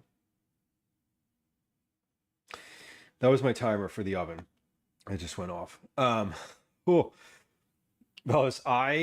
Oh man, that's the worst, because then if it's like closer to your house, do you live in one of those areas where it's then like your fault or your financial obligation? Because I know that here in Philly, it's like basically like from the house to the street, if they have to dig up the sidewalk, that's on you. It's like that's your problem, which is super awful. Still fighting. You know, I heard of course about your situation, and that is super frustrating. Okay. That just came out perfectly clean. Oh my god. Okay, that chopstick into all three of those just came out perfectly. So I'm going to let them stay in the oven for just one more moment while I put some things away, and then I'll get out my cooling rack and we'll take those out and let them cool down. That was the timing of the cook of those was like pretty spot on. Usually with my oven, it takes a little longer to do things, and I don't know. I mean, I'm assuming it was because it's been preheating for a long time, that it's actually just like it is the temperature it's supposed to be. Okay, ingredients are away. This butter can go in here, and then let's get these onto some cooling racks.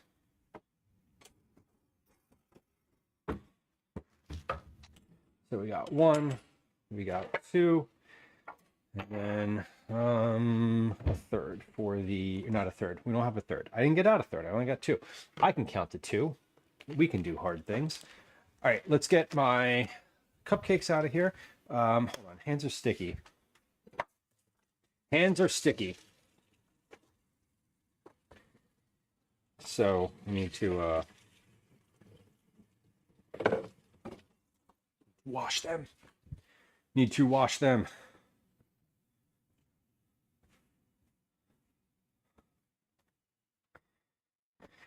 Yeah, and Kenara, that definitely makes sense, and I appreciate it. I know it's frustrating, but it's definitely like, oh, if someone's trying in one spot, like sort of the network of places where that might impact.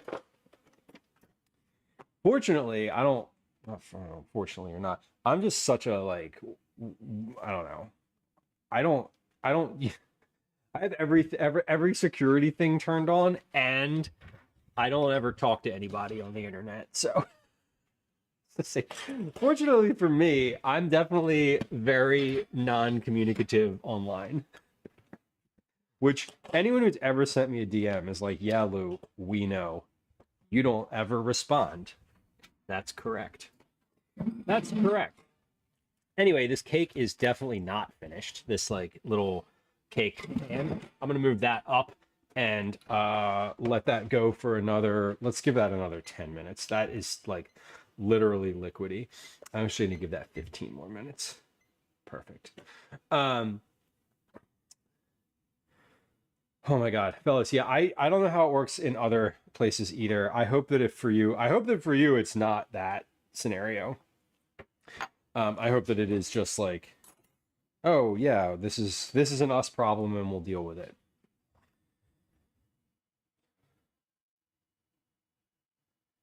Oh God, you broke the drain with a plunger. That's so much worse. That's so frustrating. Plumbing stuff is so annoying, like genuinely terrifying, terribly annoying. It's kind of funny.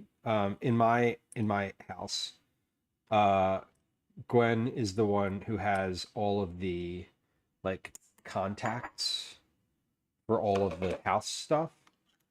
Like anytime anything goes bad or wrong, she's like got the number of the guy to come fix it. Like if you own a home, you probably like have a guy, or you know, whatever, guys, gals, non-binary pals. You got a person who will come to your house and like fix stuff for you. Anyway, Gwen is the one who like deals with the guy at our house. Easy dog. As a plumber, thanks for breaking things. Hey, no problem. I'm doing my part. I'm trying not to do my part, honestly. Salt, vanilla, and caramel. Oh, caramel. I gotta put the caramel in. What am I doing? Okay. Right. Where's the caramel? It's in the freezer. I hope it's not frozen. I put it in the freezer so that it would be as cold as possible to add in here so it did not melt the butter, because that would be bad. We don't want to melt our butter. But I'm making a double batch of this again, so I need 160 grams of caramel. So we're going to add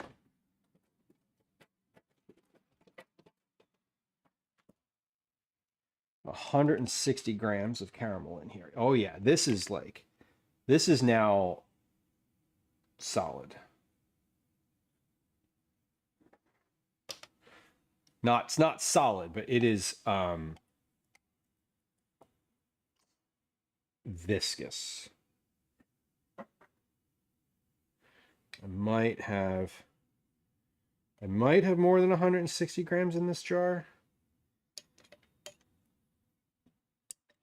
I might not. That's 120, 30. Oh, I might just make it. 140. I'm not going to make it. Unless we scrape. We're getting there. We're getting there.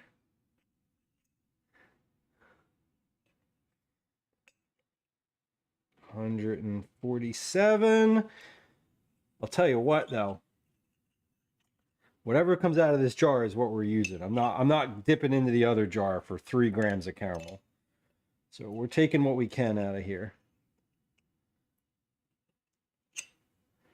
And here's what we're going to do. 156. Come on, little jar. I shouldn't have taken all those taste tests. It's okay. I'm just kidding. Spatula's over here, but the spatula is too big to fit in this jar. The spoon, however, is doing the work. 161. Ah, shit! I put too much. Just kidding. Just kidding. Just kidding. That was a joke.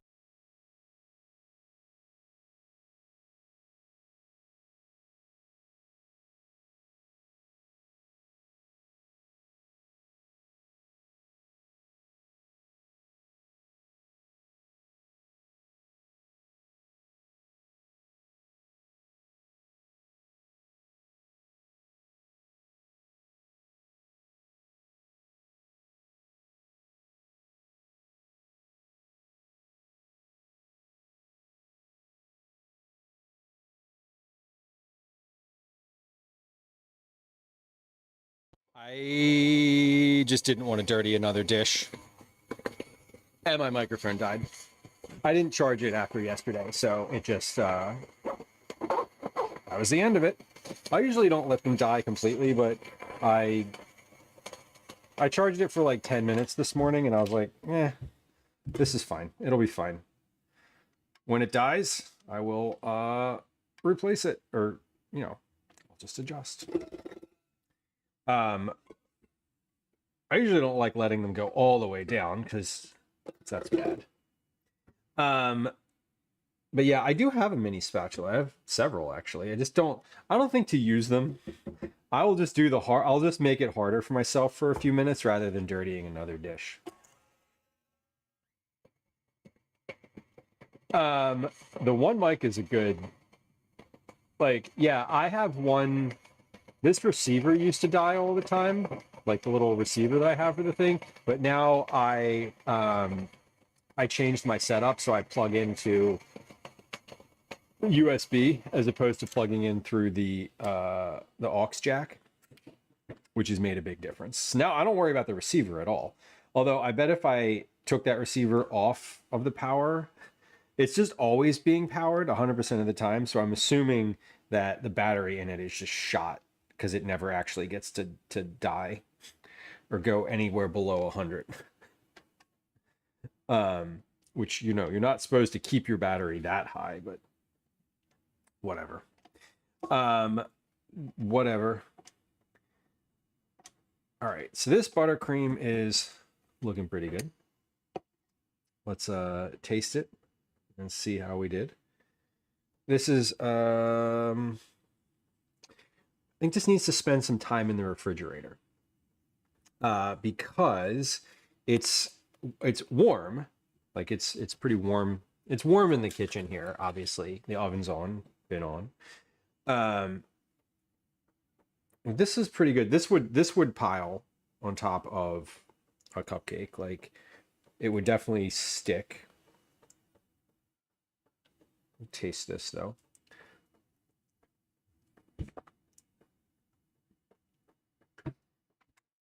That's better. That's really good. Adding the salt. The first taste test I did of this thing was like, oh my God, it's so sweet. That was so much sugar. It was literally just sugar and butter. But adding the salt and the caramel is really good in there. But yeah, the salt makes the difference. It's always the salt. Always the salt. Anytime something's like wrong with a recipe, it's like the salt. The salt is the thing that you need to adjust. Okay, here's what we're going to do. Those cupcakes are ready to go. We have our caramel is done. Our buttercream is finished. I'm going to put this buttercream into some piping bags. because I'm just going to store it in the piping bags. And then when I am ready to ice these cupcakes, I'll just get the piping bags out and leave them sit out and have them come up to a little cooler than room temperature. But we're going to get them into the piping bags first. And then I'm going to make one of the cupcakes so that we have like, oh, this is what this should look like. So that I know that that when I finish the rest of them on Saturday, that they will be, I'll know basically like what the process is like and how much time to allot, et cetera, et cetera, et cetera. But I'm putting my mixer away right now. One of the things I have learned about streaming, I don't mind if there's if the sink is full of dishes, but it gets even more frustrating when I leave all of my appliances and stuff, like appliances. Yeah, when I leave all of my like accessories out on the counter, and then like visually, there's just all of these like big things sitting out. That then it makes me feel defeated. So I know enough now that I really want to put my mixer away because it's big. It's big. Okay. Piping tip. Look at all this writing gel. I don't need any of that. What do we got here? We got, I don't know anything about any of these, honestly. These are all, we're going to use this one. So I'm going to use two different ones because, unless these two are the same. These two are the same. Okay. So I think I've got like 2 piping bags worth of icing in here. What we'll do is we'll fill one bag with, well, I'm going to put the tip in both of them because if I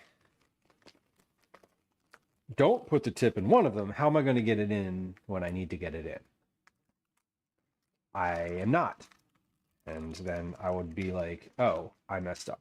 So what we'll do is put the tip in both of these. Why do the scissors not work? Because I've used them on chicken bones and not thin plastic. Got it. Okay. So this should be good. This piping bag has been used before, so it has a little tip already cut out of it. This should be good. Now 1. Beautiful. And 2. I think I need to cut this a little further, but let's see.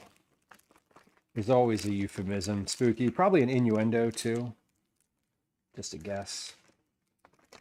I don't know if these are the right piping tips for like the type of thing that I want to do, but I do know that they're the same piping tip. So regardless of whether they're exactly the thing for what I want, I know that when I'm finished, my cupcakes will look the same. And uniformity here is more important than the proper thing. So just like a caveat, because someone watching might be like, hey, I don't think that's the right tip for that. You should use something else. And yeah, I probably should. But we're not. And that's okay. I bet you they'll taste fine. And that's really the goal. Because they're not really for show. I don't actually care what they look like. I do. Only a little bit, though. It's secondary to whether or not they taste good. So, I'm going to... Those piping bags are going to go in the refrigerator. I can put this stuff back in the cabinet. And I'm trying to keep my cabinet organized, because if y'all remember, I did a big baking cabinet organization stream maybe 2 months ago, and now the goal is just like keep it nice.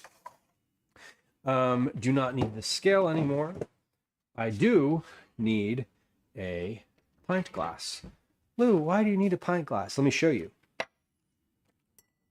Because we're going to fill up this icing bag.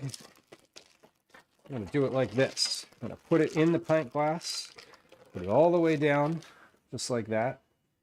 Got the bag in there.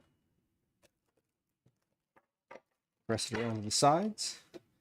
I'm going to take our icing. Oh, not that much icing. And we're going to put it in, just like that. And we're going to do that until it's full. Then we're going to lift the sides up a little bit. And we're going to put some more.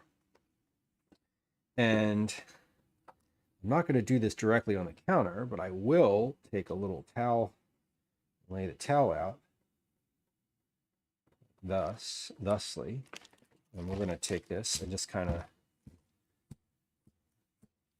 work it in there till it's pretty good. And you can see the bag is filling up in the glass. Take that and sort of open the bag up a little bit more. I want to save a bunch of space for the top so that I can give it a twist, and I'm not going to tie it, but so I can close it off.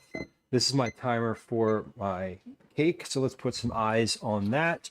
That looks good. I think I'm going to finish filling these piping bags. So let's give that cake another 5 minutes. If that's overbaked, kind of okay. I'm not gonna lie. I won't be super upset about it.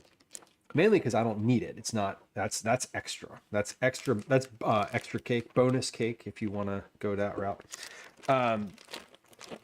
This is big bag of icing number 1.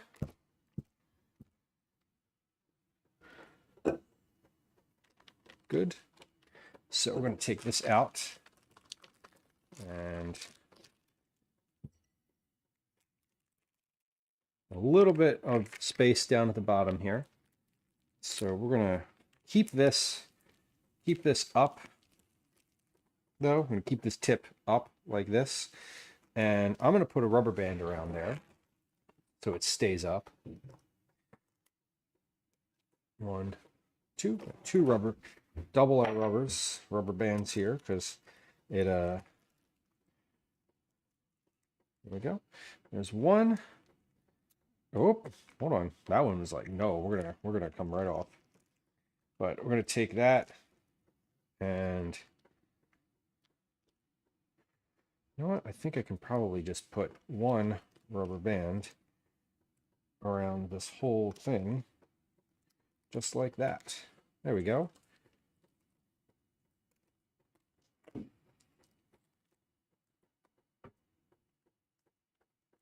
Not supposed to double up. No, that's true. I see what you mean. What exactly do you mean? Wait a second. We're not talking about icing bags anymore. Just kidding. Not really. I mean, whatever. I get it. I got the joke. I can't do this with 2 rubber bands, or with 1 rubber band. I do need, in this case, I need 2. But you know, listen to your teachers. So this is, nope, can't do that. I just want this to stay down. I don't need it to necessarily be completely twisted. There we go. This is good. This is fine. That's like, it's twisted enough. I just don't want a bunch of air to get inside. You know what? Do I have a clip? I do. Wonderful. Okay. You know what'll be better for this? A literal binder clip. This will be better.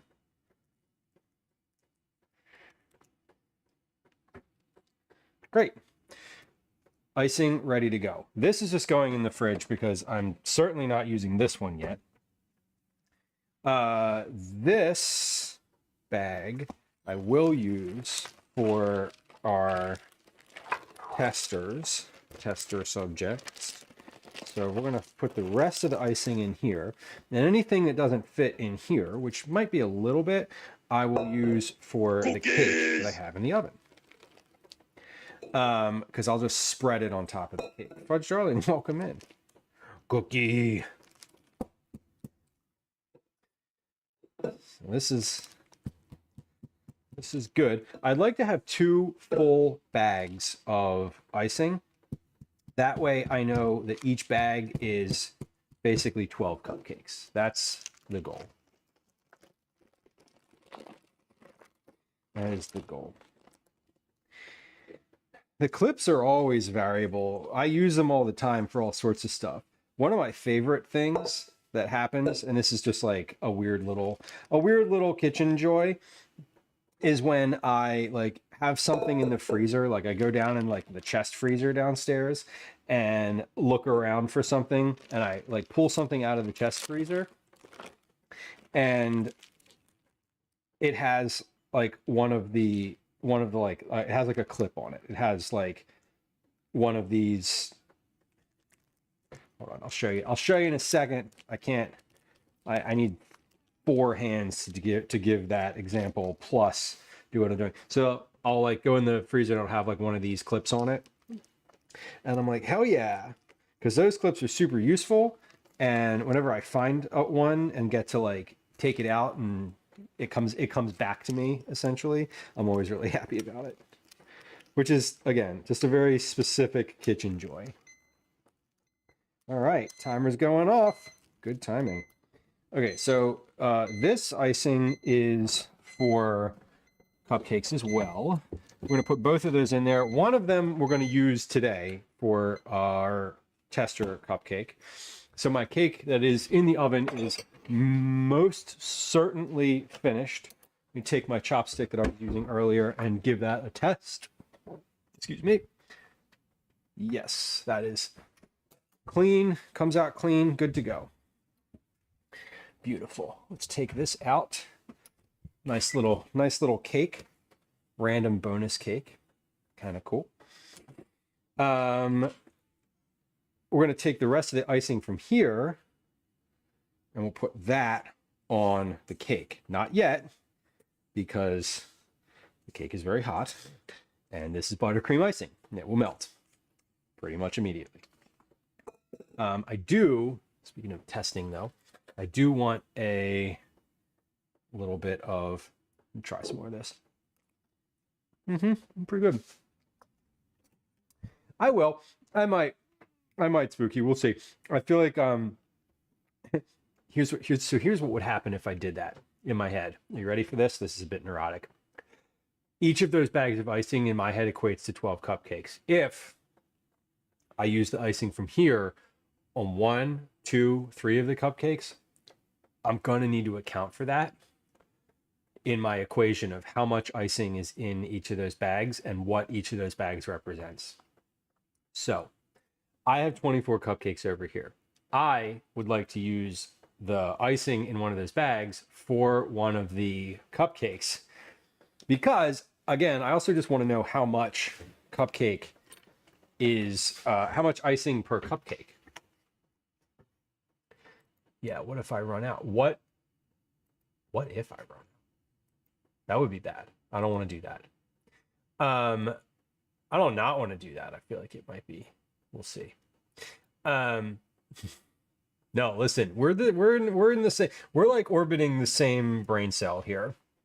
We're on maybe different sides of it, but like I understand.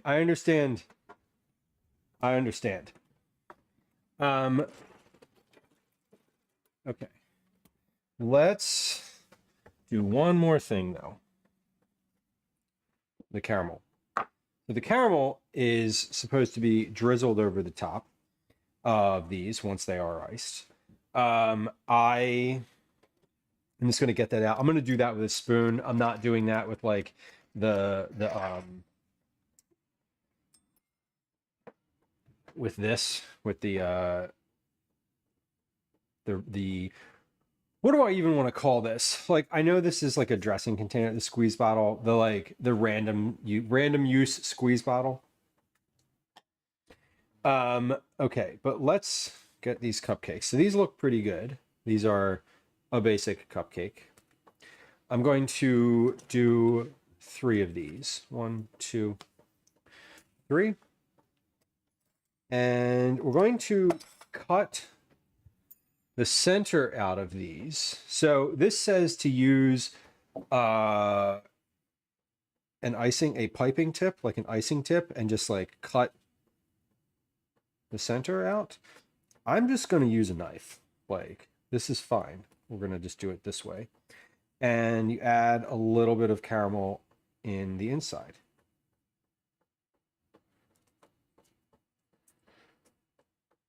So it says to go ahead and like use a piping tip just to get a nice round hole. Ooh. These are good. Okay. Okay. Listen, I don't hate that. This caramel is not as cool. So this is definitely a like fill it in, and then it would be better if this caramel was cooler because it would be more solid. Now I'm wondering if I should fill these today so that it stays, so that it kind of gets solid and solidifies. Yeah, because this just soaked right in. That literally soaked in. This just needs to be more solid when I put it in. I think that's the, like, it's not, this is too liquidy still. It's too warm, which is fine. I think taste-wise, I think we'll be fine figuring it out. Because it's going to taste fine no matter what. All right. So now we take 1 of the piping bags, just the 1, uncommon, put it into a bowl of ice. Yeah, I could totally do that. Ooh, a melon bowler would be good. And now we're just going to do a very like quick and dirty icing, cupcake icing scenario here. So come on over and we'll do this together.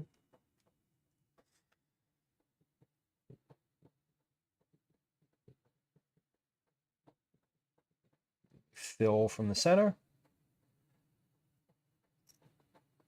Good.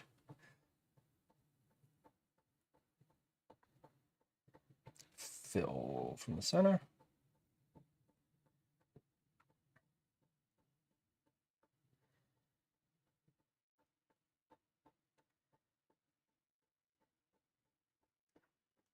There we go.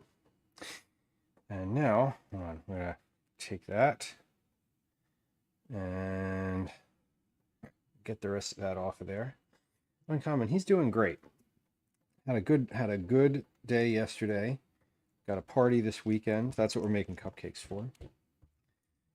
Callie, how you feeling? Okay. Would you like to come try a cupcake? Sure? Yeah. Okay.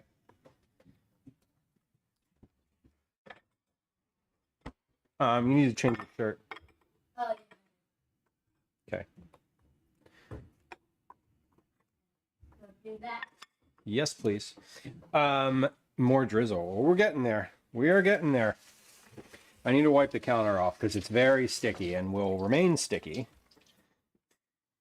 unless something is done about it. There's little drizzle spots everywhere.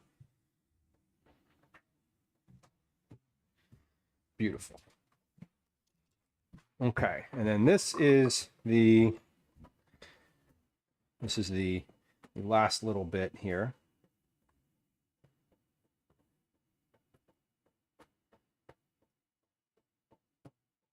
Oh, is that the caramel? Mm-hmm. They look very good. They do look pretty good. All right. these are vanilla caramel buttercream cupcakes. There they go. We made these start to finish on stream today, including the caramel. And we're not gonna finish doing these. These are gonna go into the storage bins that I washed at the very beginning of stream. Would you like to try one? Yes, I would. You would? Yes, I would. Yes, you would. Okay, well, go ahead. Let's see how they are. So you made everything? I did. I made the caramel too. It's a little dark. It's like a very dark caramel. It's code for burnt. It's not burnt. It's just like very it's savory, more savory. Yeah, so they came out pretty well. Pretty happy.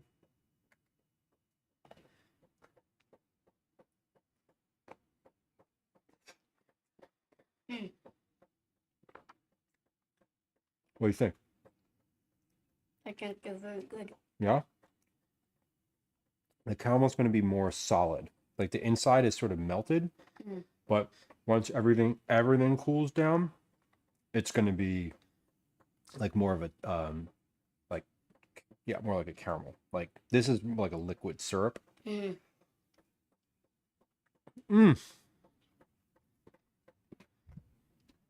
could eat a bunch of those. You already finished it? Don't judge me. My mouth is bigger. That one's for Mom. That's not what you say when you finish your dinner and I don't. Yeah? What do I say when I finish my dinner and you don't? You say, eat a food! No, I say I spent less time talking and just more time eating. No, you don't. No, that's right. I've never been at dinner.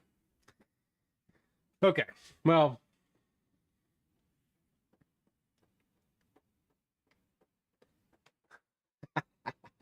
I think you might have been on camera there.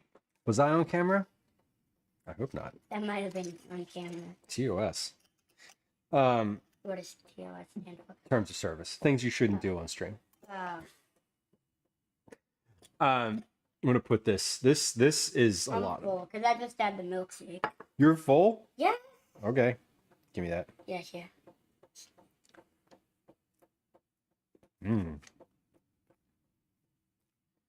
Very good. Spooky. Spooky, you are right and true with being with that. That is for sure.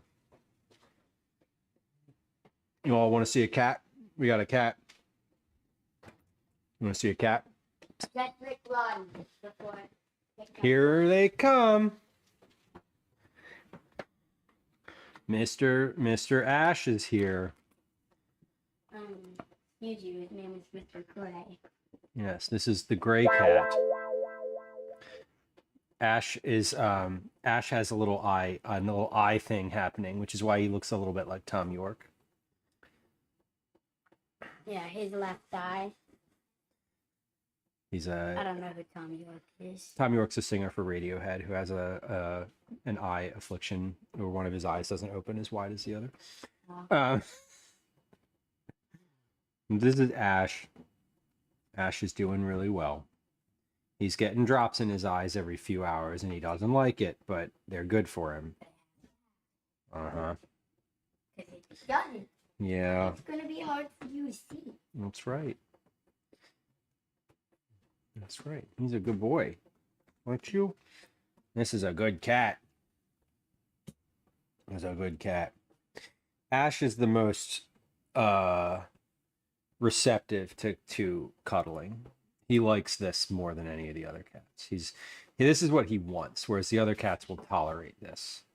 He's also the most gray cat. Mm-hmm. He's the most gray. He's the tabbiest of the cats. And here he is. Okay. He's decided he's done. He's finished. He's oozing away. Oh. He's gone. Do a flip. Yeah.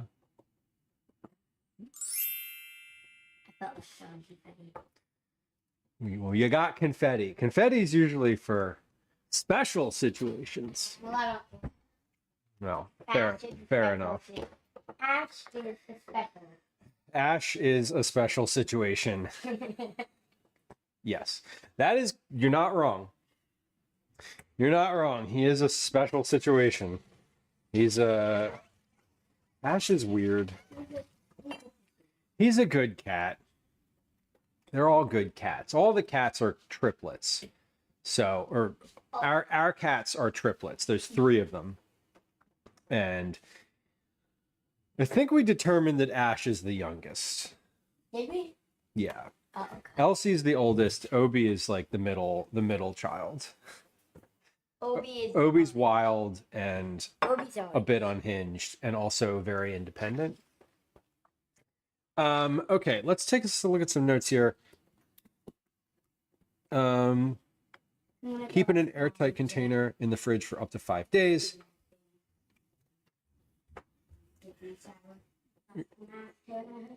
Okay. I'm happy to help you in just a minute here. Okay. Cool. I think we're good. This is good. I'm gonna let this cake cool down a little bit. It's still quite hot on the bottom, so I can't do anything with that yet.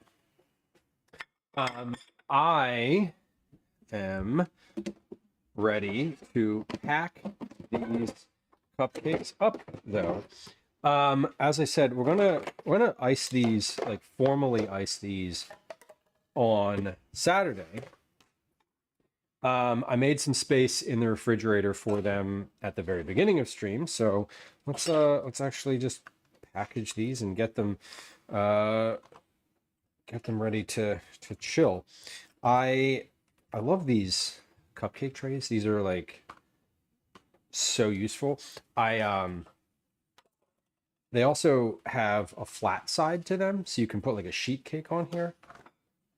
They're great. I've used these sporadically throughout the years, and every time I am like, oh man, I got to store a bunch of cupcakes. Like I remember I keep them in the crawl space down below the house, and then when I get them out, I'm like, oh, they're dusty. But it's great when I remember that I have them.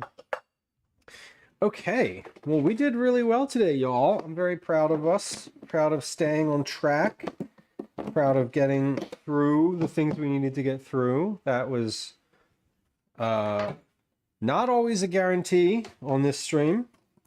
Caramel turned out okay. Could have been better. Cupcakes turned out great. Probably could have been better. I am happy with where we are generally. As always room for improvement. But I think we did really well. And I'm happy with the results. We have our buttercream ready to go. We have our cupcakes ready to go. We have our caramel ready for filling and drizzling. And all of it fits. Oh my God, all of it fits in the refrigerator. Okay. And then we'll take, the only other thing I need to do here is I'm just gonna put this icing in the bowl in the refrigerator because I don't have I don't want to like put it aside and then I don't know. It doesn't need to be I don't need to store it. I'm just cooling it down for a little while. Or cooling the cake down. So the bonus wrap, the bonus cake is in there, the cupcakes are in there, the caramel is in there, and all of the icing is in and ready to go. And so Saturday, those didn't take very long to ice at all. They were super easy. So I think Saturday, my thought is his thing is at like 2 o'clock in the afternoon. And then, so I'll probably ice those on Saturday morning. And and then just pop them back in the fridge. And then whenever his friends come over afterward, we'll be ready to go. I'm not putting plastic wrap on the cake yet because I'm going to ice it once it's cooled down. So it's just the only reason I didn't ice it right now is because it's like buttercream icing and it would end up just melting all over the place. And then being just a gross tragedy.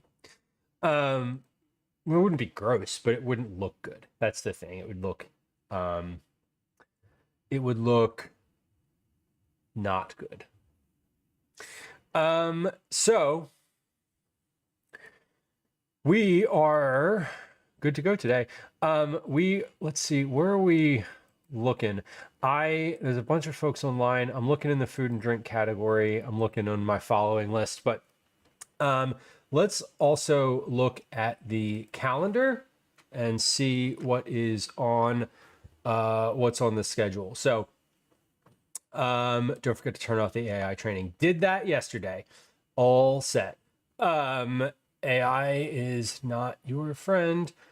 Literally not your friend. It's also not something you need, not something I need or want in my channel. Anyway, I did definitely turn that off, but I appreciate the reminder. For anyone who is like, what are you talking about? They turned on AI training by default for any stream channel or any streamer. And you have to turn it off in your security settings. You literally have to tell it not to use AI on your channel. Anyway, we are going to raid a friend of the stream who is an IRL streamer primarily, but is in the kitchen and cooking today. They are making pesto, which is an absolute favorite of mine. It looks like they got stuff in the food processor. So we're gonna head over and see Flipsy Fiona. Flipsy Fiona is streaming in food and drink. They're making pesto, and we are gonna go there today. Friend of the stream, someone I've met IRL. I love, the longer I stream for, the more people I have met in real life, which is weird.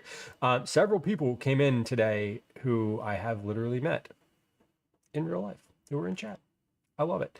I would also like to give a shout out to a friend of mine, a buddy of mine who is streaming in the DJ category, who is, come on, can we send? Why can't we send? It's not letting me do it. No, sorry. Lake Spooky, you're welcome for the shout. I don't know why it's not letting me do the thing.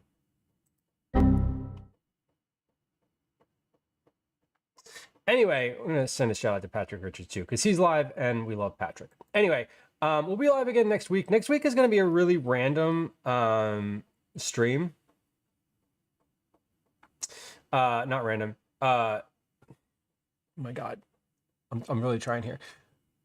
Whoa, you 100% Mario vs. Donkey Kong? Okay. That is actually that's intense. Darlene, thank you very much. I appreciate it. We are going to raid Flipsy Fiona though. Flipsy Fiona is making pesto. Let me get that actually started here. Start raid. There we go. Did that work? It did. Okay. Next Tuesday will be our next stream, and then we'll be live again on Thursday. I'm going to try to get back to a normal regular schedule of like 2 days a week, Tuesday, Thursday, Wednesday, Thursday. And leave this pretty side. There's some raid messages in chat, so Fluff put them there. I put them there as well because I looked up. I didn't look up before pressing the button. So there they are. There are a bunch of what the hell do we even call them? Goodbye. Social media links in chat. Hey, YouTube, thank you for hanging out today. I appreciate you, and we'll catch you next time, which would be Tuesday of this coming week. Thanks for being here. See you later.